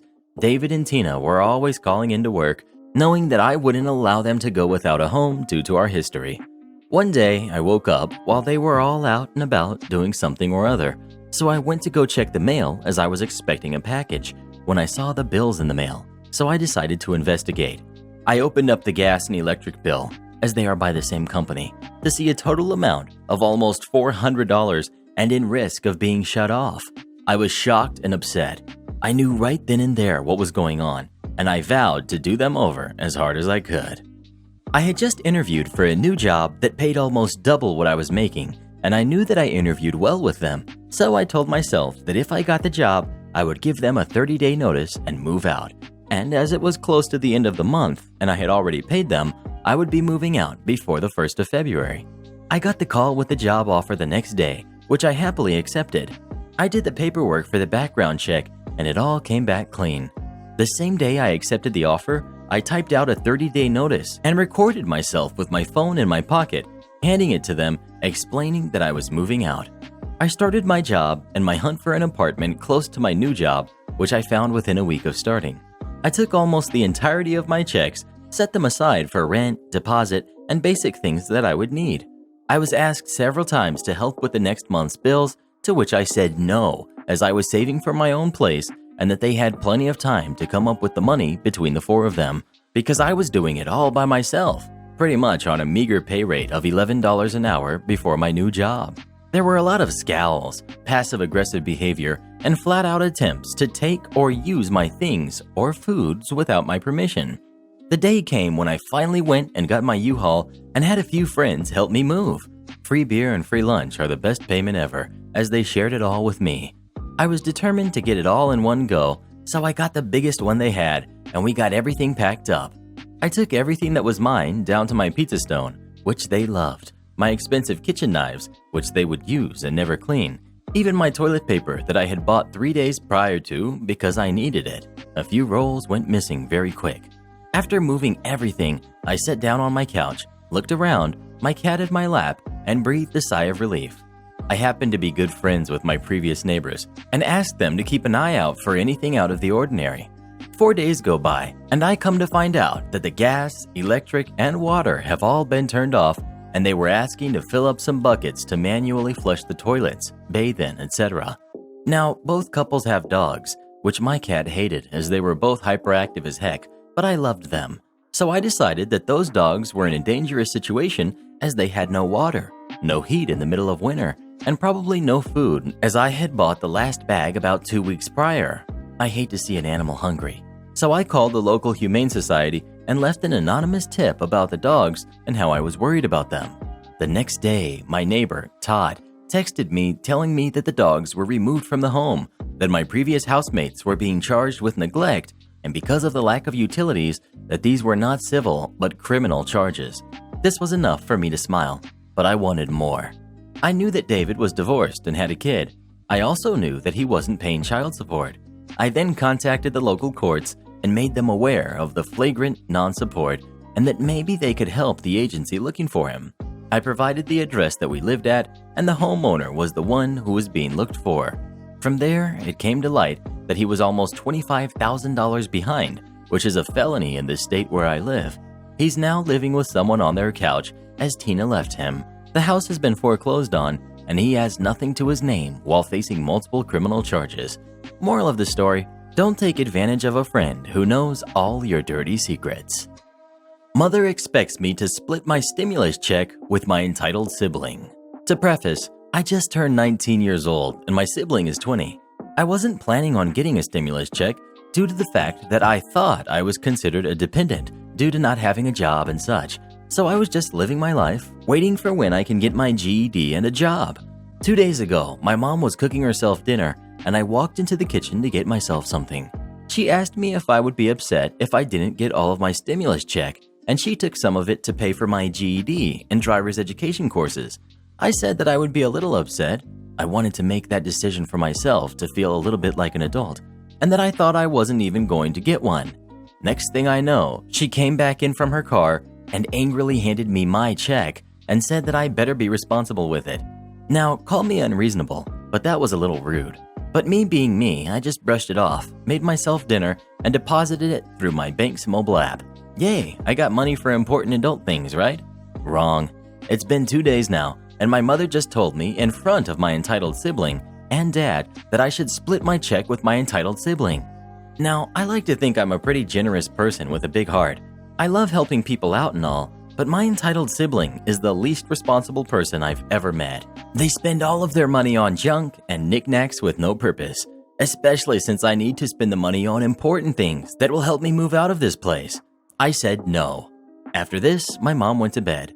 She said goodnight to my father and my entitled sibling, but not me. Purposefully. It was one of the most petty things I've ever witnessed. My entitled sibling has apparently been complaining about not getting a stimulus check and is getting upset that I did. They're calling it unfair.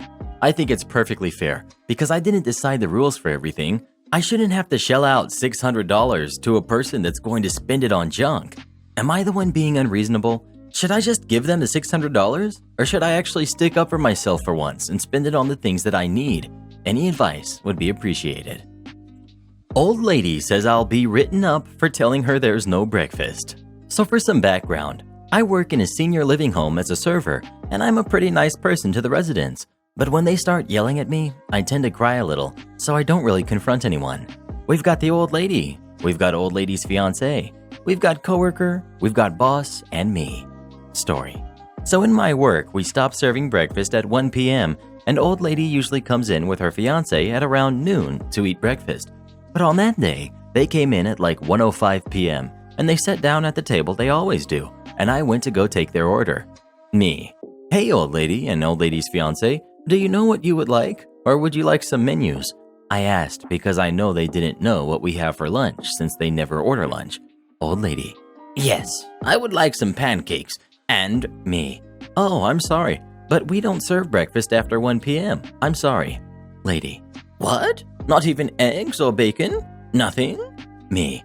No, I'm sorry, but would you like some menus so you can decide what you'd like? Old lady and fiance nod, and I get them menus and walk away to clean other tables, and someone else takes their orders. I thought that would be the end. Of course it wasn't, and about an hour later they finished and start heading to the front to pay. That's when the lady sees me walking away from the front to check on other residents. Are you the first person who talked to me? Yes. So you're the one who told me there was no breakfast, right? Yes. Okay, come with me to look at a menu before you get written up for being rude to a customer. Me, very confused as to what I did wrong, start walking to the table we keep menus on. Okay, opens a menu and holds it in between us. Right here, it says a la carte. That means I can have breakfast whenever I ask. Me, no. The times on the menu clearly say that we have breakfast specials from 7 to 11 a.m. and regular breakfast from 7 to 1 p.m. Yeah, but that's up here. Down here it says a la mode. That means all day. At this point, she starts kind of berating me. We have been coming here for breakfast for a while, and we're not going to have some girl telling us, "Oh, you can't have breakfast," said in a mocking tone. At this point, another resident came in and was waiting to be waited on. Lady. Now, do not go around telling people what they can and can't have. I'm going to give you a smile, and you're going to give 3 other people smiles too. One thing everyone knows about me is I hate being told to smile, no matter the context. I'll smile if I feel like I should. Now someone just came in. Don't be rude. Don't tell him he can't have breakfast, and smile at him. She then walked away and acted like nothing happened while getting cashed out by my boss and cousin. In hindsight, I should have went up and talked to my boss right then and there and told her what just happened, but I knew I was just going to cry while explaining it, so I took the other resident's order and went on break when I told my coworker who was there. I cried a little after telling them. We sat there making fun of it and saying things like, "Man, if she wants, she can try to order pancakes for dinner, see how far that goes," and "We're not McDonald's, she should get here a bit earlier." One of my coworkers even said I was super nice when explaining that we didn't have breakfast. He said that I didn't even need to say sorry. Anyway, only one of my coworkers seemed upset. He left the room and went back to work. A couple minutes later, he comes back in and hugs me, saying he confronted old lady and told her that she was wrong, and she kept saying that I was super rude to her. I didn't want to give them breakfast because I was lazy. Coworker. Do you want to go talk to boss about it? Our boss is a take no BS from anyone type of person, so she usually tells off the residents when they are crossing the line with us. Old lady. Oh no, I'm very busy right now. Coworker. Don't worry, I'll bring boss here. That's when he told our boss, and he stood near so he could hear. And apparently, old lady was telling boss that me and coworker were super rude to her. We then started joking about it again when boss comes into the break room and tells us what happened. Boss. So I talked to her about it, and she kept lying, saying that you and coworker were super rude and yelling at her, and that coworker was waving a menu in her face, which I know is a lie, as I can think of some people who would do that, and you two are nowhere near being on that list. She kept saying that a la mode meant all day, and she knows that's what it meant. I told her that's not what it meant, and that it meant one by one of what we have. Then old lady said that I was lying, and I told her I wasn't because I made the menu 15 years ago, and she just went quiet then. To this day, old lady has not spoken to me unless it's to give me her order for dinner. She never apologized or admitted she was wrong. This isn't the only story I have with her in it. Entitled lady tries to take my surfboard after trespassing on private property. So to set the scene, I live in a very small beach town in North Carolina. We get a crazy amount of tourists in the summer months, but not quite as much as Myrtle Beach, a large city in South Carolina, one of the most popular on the East Coast outside of Florida. We get our fair share of native tourists, and during my time as a lifeguard, I probably got asked 3,000 questions about sharks or jellyfish or stingrays in a day. Instead of saving people from the water, I spent most of my time telling people to stay off the dunes or telling people not to swim up to boats. So anyway, the cast composed of myself, a naive entitled tourist, and her naive entitled son. So anyway, I saw that there was supposed to be some excellent surf one day and decided to head to the beach for a little shredding action. My beach access is part of a private neighborhood and is paid for by my homeowners association, which means that it is private property. Once I get up to it, I see a middle-aged woman and her son, who is maybe 6 or 7, standing at the gate, holding floats. I think, great, I have a little arguing to do, because people are supposed to stay off unless they pay taxes for it to be maintained. I walk up and the convo goes a little like this. Entitled mom: "Hey, what is the code for this beach access?" Me: "Well, it's a private access. Are you visiting? I haven't seen your face around here. Where are you staying?" Entitled mom points at a house that isn't part of the HOA. It was developed after my neighborhood was. Me: "Oh, that house is part of a different neighborhood. That one uses a public access. See where the sidewalk is?" Entitled mom: "Oh, come on. It's right across the street. Just tell us the code." Me: "No, ma'am. This access is paid for by our own taxes. There is a public access literally 50 feet to the left with no code." "No. I demand that you let me and my son through, or I will call the police." Me: "Go ahead. In the meantime, I'm going to use the public access. If you care to join me on the beach, then you can follow me on that access." I left her and her son red-faced like that and walked to the public access. About 10 minutes go by, and I kind of forgot about the pair. I'm putting wax on my board and waiting for my friend to show up in the meantime. I turn around from my board to head down and look at the water and look for a good spot or a rip current. And lo and behold, I see the kid trying to lift my board and his mom grinning at him. Keep in mind, my board is a 9-foot beast that has to weigh at least 50 pounds. My dad got it in Maui 20 years ago from a custom board store that's no longer open, and it cost at least $700 to $800. I run back up to the pair, and my usually good nature was out the window. Me: "Hey lady, get the heck off my stuff." Entitled mom: "How dare you speak to me like that?" Me: "I'll speak to you however I want. Tell your son to stop grabbing at my stuff." At this point, he had it fins up and was sitting on it, which is a massive no-no for surfing. It curves upwards, so if you put too much weight on it, it might snap. I yanked it out from under him, and he fell forward into the sand. Entitled mom: "Get away from my son. I'm going to sue you until you need to file for bankruptcy." Me: "What the heck, lady? I'm defending my property. You can't sue me." Jerk. My baby just wanted to see it. He wasn't hurting anyone. At this point, her son is bawling, and he is screaming something along the lines of, "Mommy, he broke my rib." Me: "Grow up, kid. Lady, don't touch my stuff again, or I will call the police on you." At this point, a lot of people around me are angry at the lady, and I notice my friend has shown up and has a huge grin on his face. When I look away to make a face at him, the lady tries to yank the board out of my hands. I just let it drop. It falls on her, and she buries herself in the sand. I snatch it back up from her and jerk a thumb at my friend to run to the water. I turn to the kid and I say, "Don't turn out like your mother." I then turn and run towards the water with my friend and fill him in.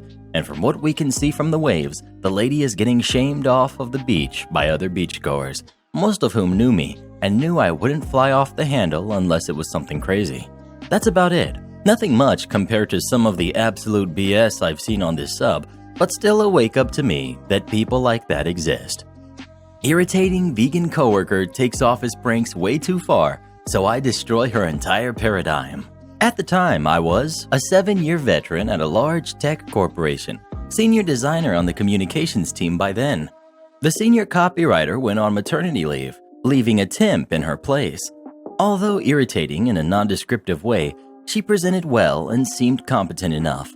For later context, she was also an Uber dog lover and a staunch and righteous vegan. There were frequent, mutual, and innocent team pranks. Things like replacing a box of diet cookies with a box of Krispy Kremes or covering the laser on someone's mouse. Like, "Oh, you dog, you got me," kind of things. "Now let me fix that and let you get back to work." Being desperate for acceptance, new temps started taking things a bit far and seemed to focus pranks directly towards me. Even after a few subtle reprimands from our manager, she continued. Things like slipping inappropriate photos or comments into a PowerPoint presentation on the shared drive I was about to give, or fake crying during morning stand-up just to gauge reactions. Her novelty wore off fast. Fast forward to the morning after my birthday, she knew I was going to be hungover. I got to my desk, red-eyed and thirsty as heck, grabbed my water bottle at my desk, which I always kept full, and started chugging like it was going to save my life. It was straight vodka. At least 2 full swallows before I realized. I go straight for my garbage bin to throw up. The slurry of alphabet soup, at least 6 cans of beer, and God knows what else she put in there, made sure I did hurl. She came in laughing her brains out, taking full claim. I didn't snitch on her, but the story made its rounds to human resources and she was given a stern warning. I would have accepted an apology, even remorse, but not a shred. In fact, she started calling me Pukey McGee to literally no one's fanfare. I let it pass for a few weeks, waiting for the attention to die down. Revenge day finally arrived. She always left at 10 a.m. to get a Starbucks.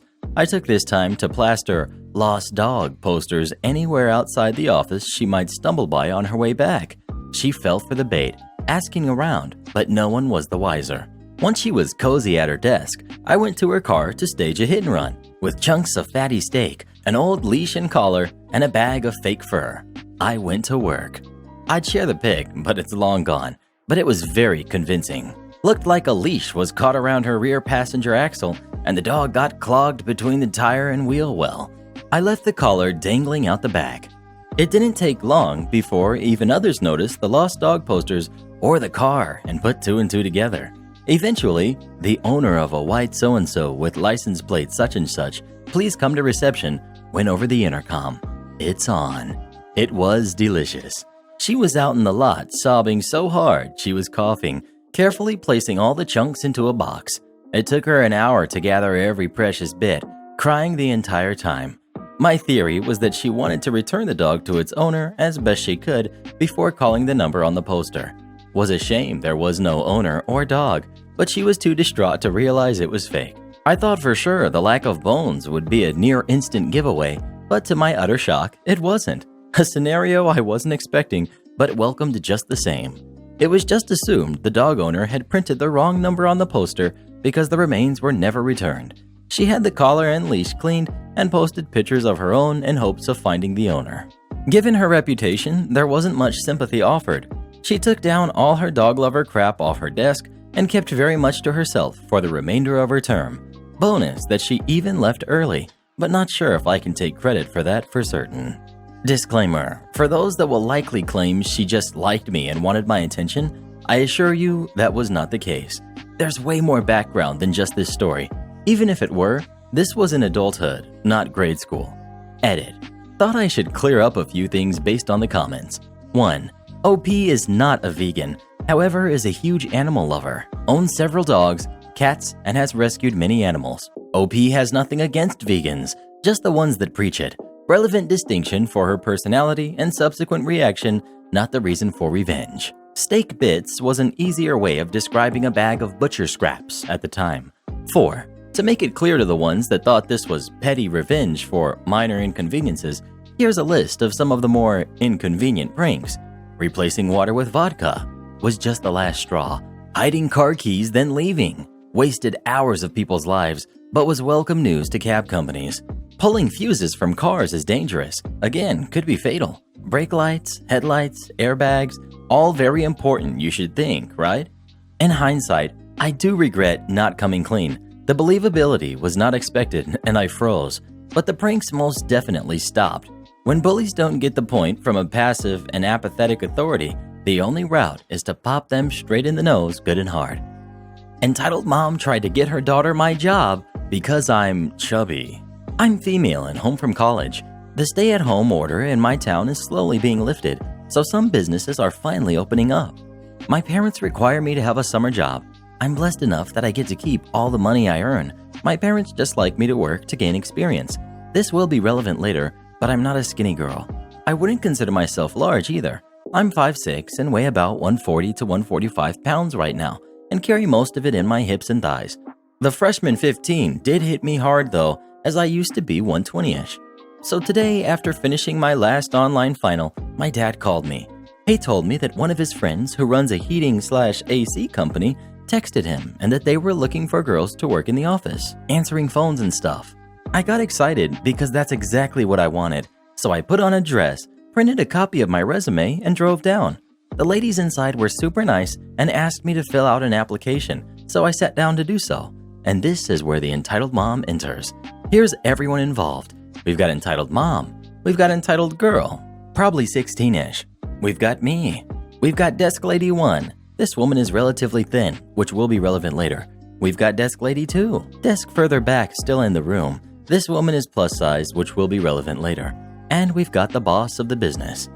We're in the South, which might be relevant because typically for jobs like this, they're looking for a pretty face to sit behind the counter and talk to customers. This is unspoken though. Yes, it's awful, but hey, I needed a job. So as I'm filling out an application, entitled mom enters with entitled girl.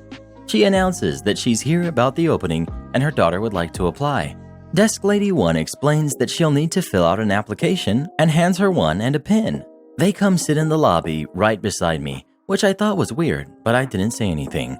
Entitled mom tells me, Are you here for the job as well? Me, yes ma'am. You know that little jerk sound people make? I ignored her and went up to ask desk lady 1 a question about the application. It was about how professional one of my references for babysitting was. When I returned and sat back down, entitled mom walked up to the desk. Does my daughter even really need to fill this out? Desk lady 1. It's protocol. Boss will look at all the applications and decide who to call for an interview. Is he here? I'm sure if he could see my daughter, he'd know who he wanted to call. Desk lady 1. He is, but he isn't seeing visitors right now. Entitled mom. How will he know who to hire if he doesn't know what the girls look like? Lady 1. Well, he will need to see their references and will make a few calls before he... No, my daughter is an aspiring model. She won, insert local pageant, in 2019. He needs to see her to know she's the face he wants to see behind the counter interacting with customers. Lady 1. I'm not sure what you mean. This isn't a modeling job. Looks don't really matter. Oh, I know, but they do. Let's face it, boss isn't going to want... At this point, she leans in closer to Lady 1. A chubby girl up here, is he? This whole time, entitled girl is smirking at me in glances as she fills out her application. This caught the attention of Desk Lady 2 as well as me, and we both looked up at this point. Desk Lady 2. Ma'am, I'm not sure I know what you mean. Oh, no disrespect. I just know the boss personally, and know he'd prefer a new, pretty face around the office. Maybe I'm a little biased, but I think there's no question between my daughter and, well, this young lady, for example. Me. No offense, honey. Just trying to save you some time. At this point, I'm in tears. I don't know if it was rage or the sting of her insult, but either way, I was not going to let her see me cry, so I quickly got up and handed my application to Desk Lady 1 before trying to leave. Desk Lady 2, a plus-size lady. Sweetie, wait. Talking to me. Lady 2. You say you know the boss personally, right? To entitled mom. Oh, yes. We went to high school together. And you know him so well that you know he'd prefer a skinny woman behind his desk? Well, I didn't say that. She did. But I'd assume so. Great. Well, I'm his wife, and I've worked behind this desk for almost 15 years now. And as you can see, I could probably drop a few. And I take personal offense to what you're saying about my husband and this young lady. So I'd like you to wait in the car while your daughter fills out her application." Entitled mom and entitled girl both stormed out at this point. Entitled girl took her application, so I don't know if she'll apply or not. But both women behind the counter told me that entitled mom was a jerk and they had vouched for me with the boss. So I'm hopeful that I'll get the job. Entitled mom is angry I got my order first because I ordered online. Takes it out on the server, who I shower in cash. I ordered some pasta and mozzarella sticks from a local pizza joint for lunch today. I used their Google checkout to order and pay and put my info into the pickup notes. My phone bings and my food is done, so I scoot a mile down the road to the pizza place to pick it up. I pull up behind a minivan and call the number. Get put on hold while she talks to the entitled mom in front of me. I can hear the whole conversation because she's using her car speakers turned up to the max and she's screaming into the steering wheel. Entitled mom: "I'm here to pick up an order." Pizza girl: "What was the name on it?" "Helen." Pizza girl: I'm not seeing an order for Helen. Did you place it online or call in?" "I didn't place it yet." "Sorry about that. I misunderstood you. What can I get you?" "This is why you work at a pizza dive, hun." Rattles off on a long list of stuff, including 3 pizzas. Pizza girl: "No problem. We'll get that ready for you. It will be done in about 30 minutes. "You can't go any faster? My kids are hungry." This is the lunch rush. I'll put a flyer in your bag. It has the store number, and next time you can call ahead so we have it ready for you." Ugh. Entitled mom hangs up. Pizza girl immediately picks up my line. I give her my name, and she brings out my bag. It's a small paper bag, and obviously doesn't contain 3 large pizzas. As soon as she steps out the door, entitled mom starts screaming at her. "Is that my food? Why are you giving her my food?" Pizza girl: "This is her order. She called ahead." "I was here first, and I already told you my kids are hungry." "She ordered ahead. Your order is being prepared. Please be patient." Ugh. She starts yelling at her kids to shut up. At this point, I'm ready to give this girl a medal because I was barely hanging on to my temper. Instead, I thanked her profusely for my food, told her that she was doing an amazing job, and tipped her $20 on an $8 order. Not sure how it went down with entitled mom after that, but I hope wherever you are, you're having a better day now, pizza girl. Put my friend on the phone now. I manage an automotive repair center in the southern US. This morning, I had a very nice elderly lady walk in. She was wearing the new formal face mask and rubber gloves and asks us to diagnose a few issues that she was having with her vehicle. I proceeded to check her in, and she was elected to sit quietly in the lobby. An hour later, her friend calls, and the following conversation ensues. Cast: we've got me, and we've got entitled old lady. Me: "Thank you for calling our company. This is me. How may I help you?" Entitled old lady: "Yes, this is entitled old lady. My friend was going to bring her vehicle in for y'all to look at, and I wanted to see if she made it in." Me: "Yes, ma'am. She's here, and we're looking at her vehicle now." "That's nice. Can you put her on the phone for me?" "Ma'am, I'm terribly sorry, but with what's going on right now, we're closely following the guidelines, and that includes not sharing phones. I would be more than happy to relay a message to her and relay her response back to you if you would like." "That's ridiculous. She's not sick, and you don't sound sick, so just put her on the phone." I understand that she doesn't appear to be sick, but that's not how this works. We're trying to keep all of our customers and employees safe by following the guidelines, so I will be happy to relay a message to your friend, but again, we're not sharing phones. "Well, bless your heart." This is Southern speak for "you're an idiot." "You are the rudest and most annoying person I've ever had to speak with. Now, unless you want me to speak with your manager, and make no mistake, I will have you fired. Put my friend on the phone now." Me: "Ma'am, I am the manager, and I'm not going to continue tying up the phone lines and my time by arguing in circles with you. Now, unless you would like me to relay a message to your friend, I'm going to have to say have a great day and end this call." "Well, bless your heart. I'm gonna call your boss, corporate, my attorney, the local news station." Me: "I've had enough at this point," and rudely interrupted her tirade. "Ma'am, I have the number for the governor's office and our state and local reps, if you would like those also." What? She said the what's kinda slow and drawn out, like she was trying to figure out if I had insulted her or if I was serious. "You know what? We're done.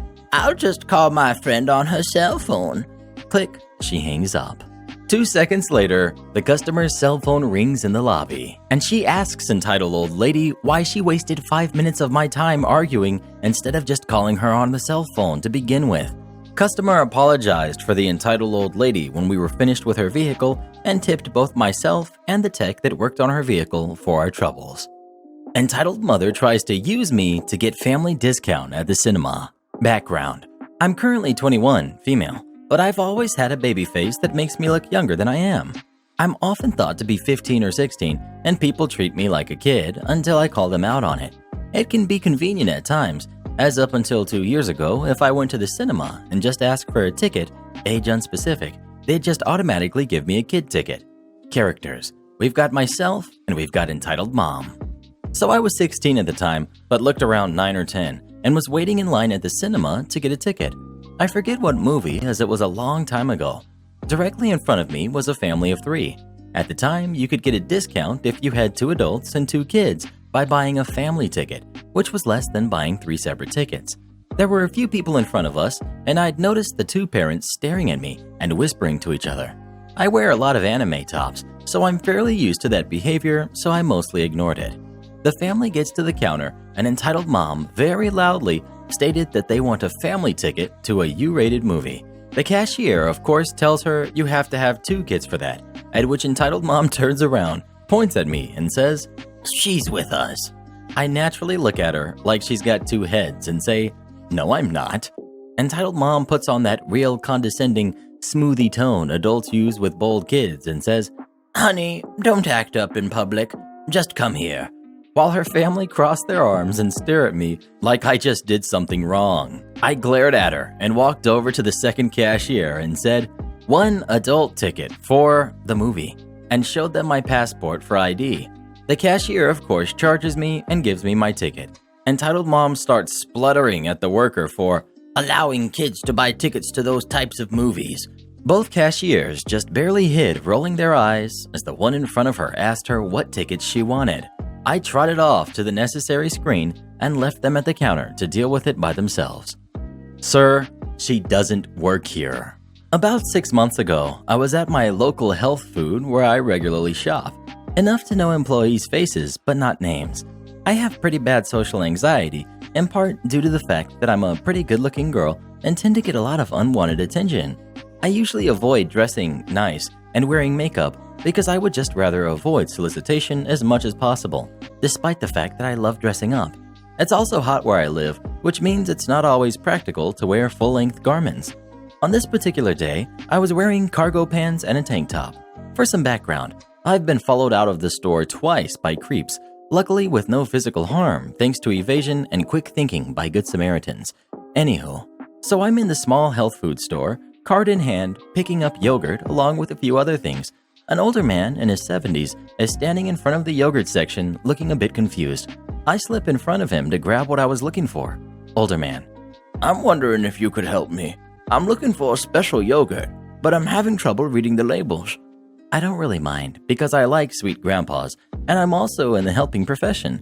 He goes on to explain what he's looking for, and it happens that I know exactly where his item was because I recently was on keto, which requires extensive label reading. He explained it was for his wife because she was on a special diet. Me: "Sure, not a problem. In fact, I was just on a diet that had similar requirements, so I understand how difficult it is to find what you're looking for." I quickly pick out his product and gave some suggestions to pass along to his wife. I had spent a considerable amount of time being polite and wanted to get back to my own shopping. Meanwhile, the store is pretty small, and we had been standing in front of a popular area where people were trying to access the products. Older man: "Oh, thank you. Would you mind helping me find one more thing?" Me: "Sure. I'm looking for XYZ. Sure." It happened to be in the same approximate area, so I found it and turned away when he asked again. "Oh, can you help me find ABC?" At this point, I was starting to get really uncomfortable because it was pretty clear at this point he did not have a good sense of boundaries. My red flag warning started going off. Employee who knows I'm a regular steps in. "Sir, she doesn't work here." "Oh, I know. I was just asking for help." He turns back to me and keeps talking. Employee: "Sir, please leave her alone. She's allowed to shop here in peace. If you need help, ask me, but leave her alone. Oh no, it's okay. I was just getting her help. Continues to debate with the employee to get back to me. The employee steps in between older man and myself. It was a bit of a spectacle since there was a foot traffic jam around us. It's a small store and we'd been there for a while. I quickly made my way to the front, hoping I could get out quickly and not have to see the older man again. At this point, I'm feeling a bit shaky and ready to just leave. As I do, another employee who apparently heard most of the exchange also makes her way to the front. She empathizes with me and takes me to an open register to have me checked out quickly. As I'm paying, the cashier starts talking to me. He has no idea what just happened in the back of the store. Cashier: nice tattoo. What's it about? I just ignore him because in my mind, there's no way a cashier on duty would be hitting on a customer in front of another employee. My back is to him and I'm literally checking out while another customer waits in line behind me. A few seconds go by and I look over my shoulder and he's looking at me. Cashier: nice tattoo. What's the meaning behind it? It's really nice. I'm thinking to myself, are you kidding me? You think right now is a good place and time for me to explain my tattoo? You're totally cool with flirting with me right now? I gave him some kind of curt answer, the universal sign of, leave me alone please. Cashier doesn't get the hint and continues trying to talk to me. The cashier checking me out at my register, who had seen my previous encounter, was completely mortified. I rush out of the store and thankfully didn't run into older man. A few weeks later, I caught up with the employee who intervened with older man and explained how I really appreciated him standing up for me. He was glad to have been there and told me it's important that customers feel safe when they shop there. I never saw older man or the flirty cashier again, thankfully. So Karen, what did you think of today's stories? They were horrible. Horrible? How dare you? These were some of the best we've ever read. Oh, shut up, Mr. Reddit. It's ridiculous what people like myself have to go through. Dealing with stupid people like yourself and your subscribers. Look, Karen, you can say whatever you want about me, but don't you talk about my re-army. Tch, re-army. Most of your viewers aren't even subscribed to your channel. 70% if I'm correct. Well, I can't argue with that. That's true. Most of my viewers don't actually subscribe for some reason. It's because you're stupid, Mr. Reddit. No, I'm not. Alright guys, let's prove Karen wrong by making sure you're subscribed to the channel and turn on notifications. Pah, they're not going to listen to you. And if you'd like me, or Karen, what? To record a special message for you, come visit me on Fiverr, link pinned in the comments below. Never! And join as a channel member today, and Karen will give you a special shout out in the next video. Like heck I will.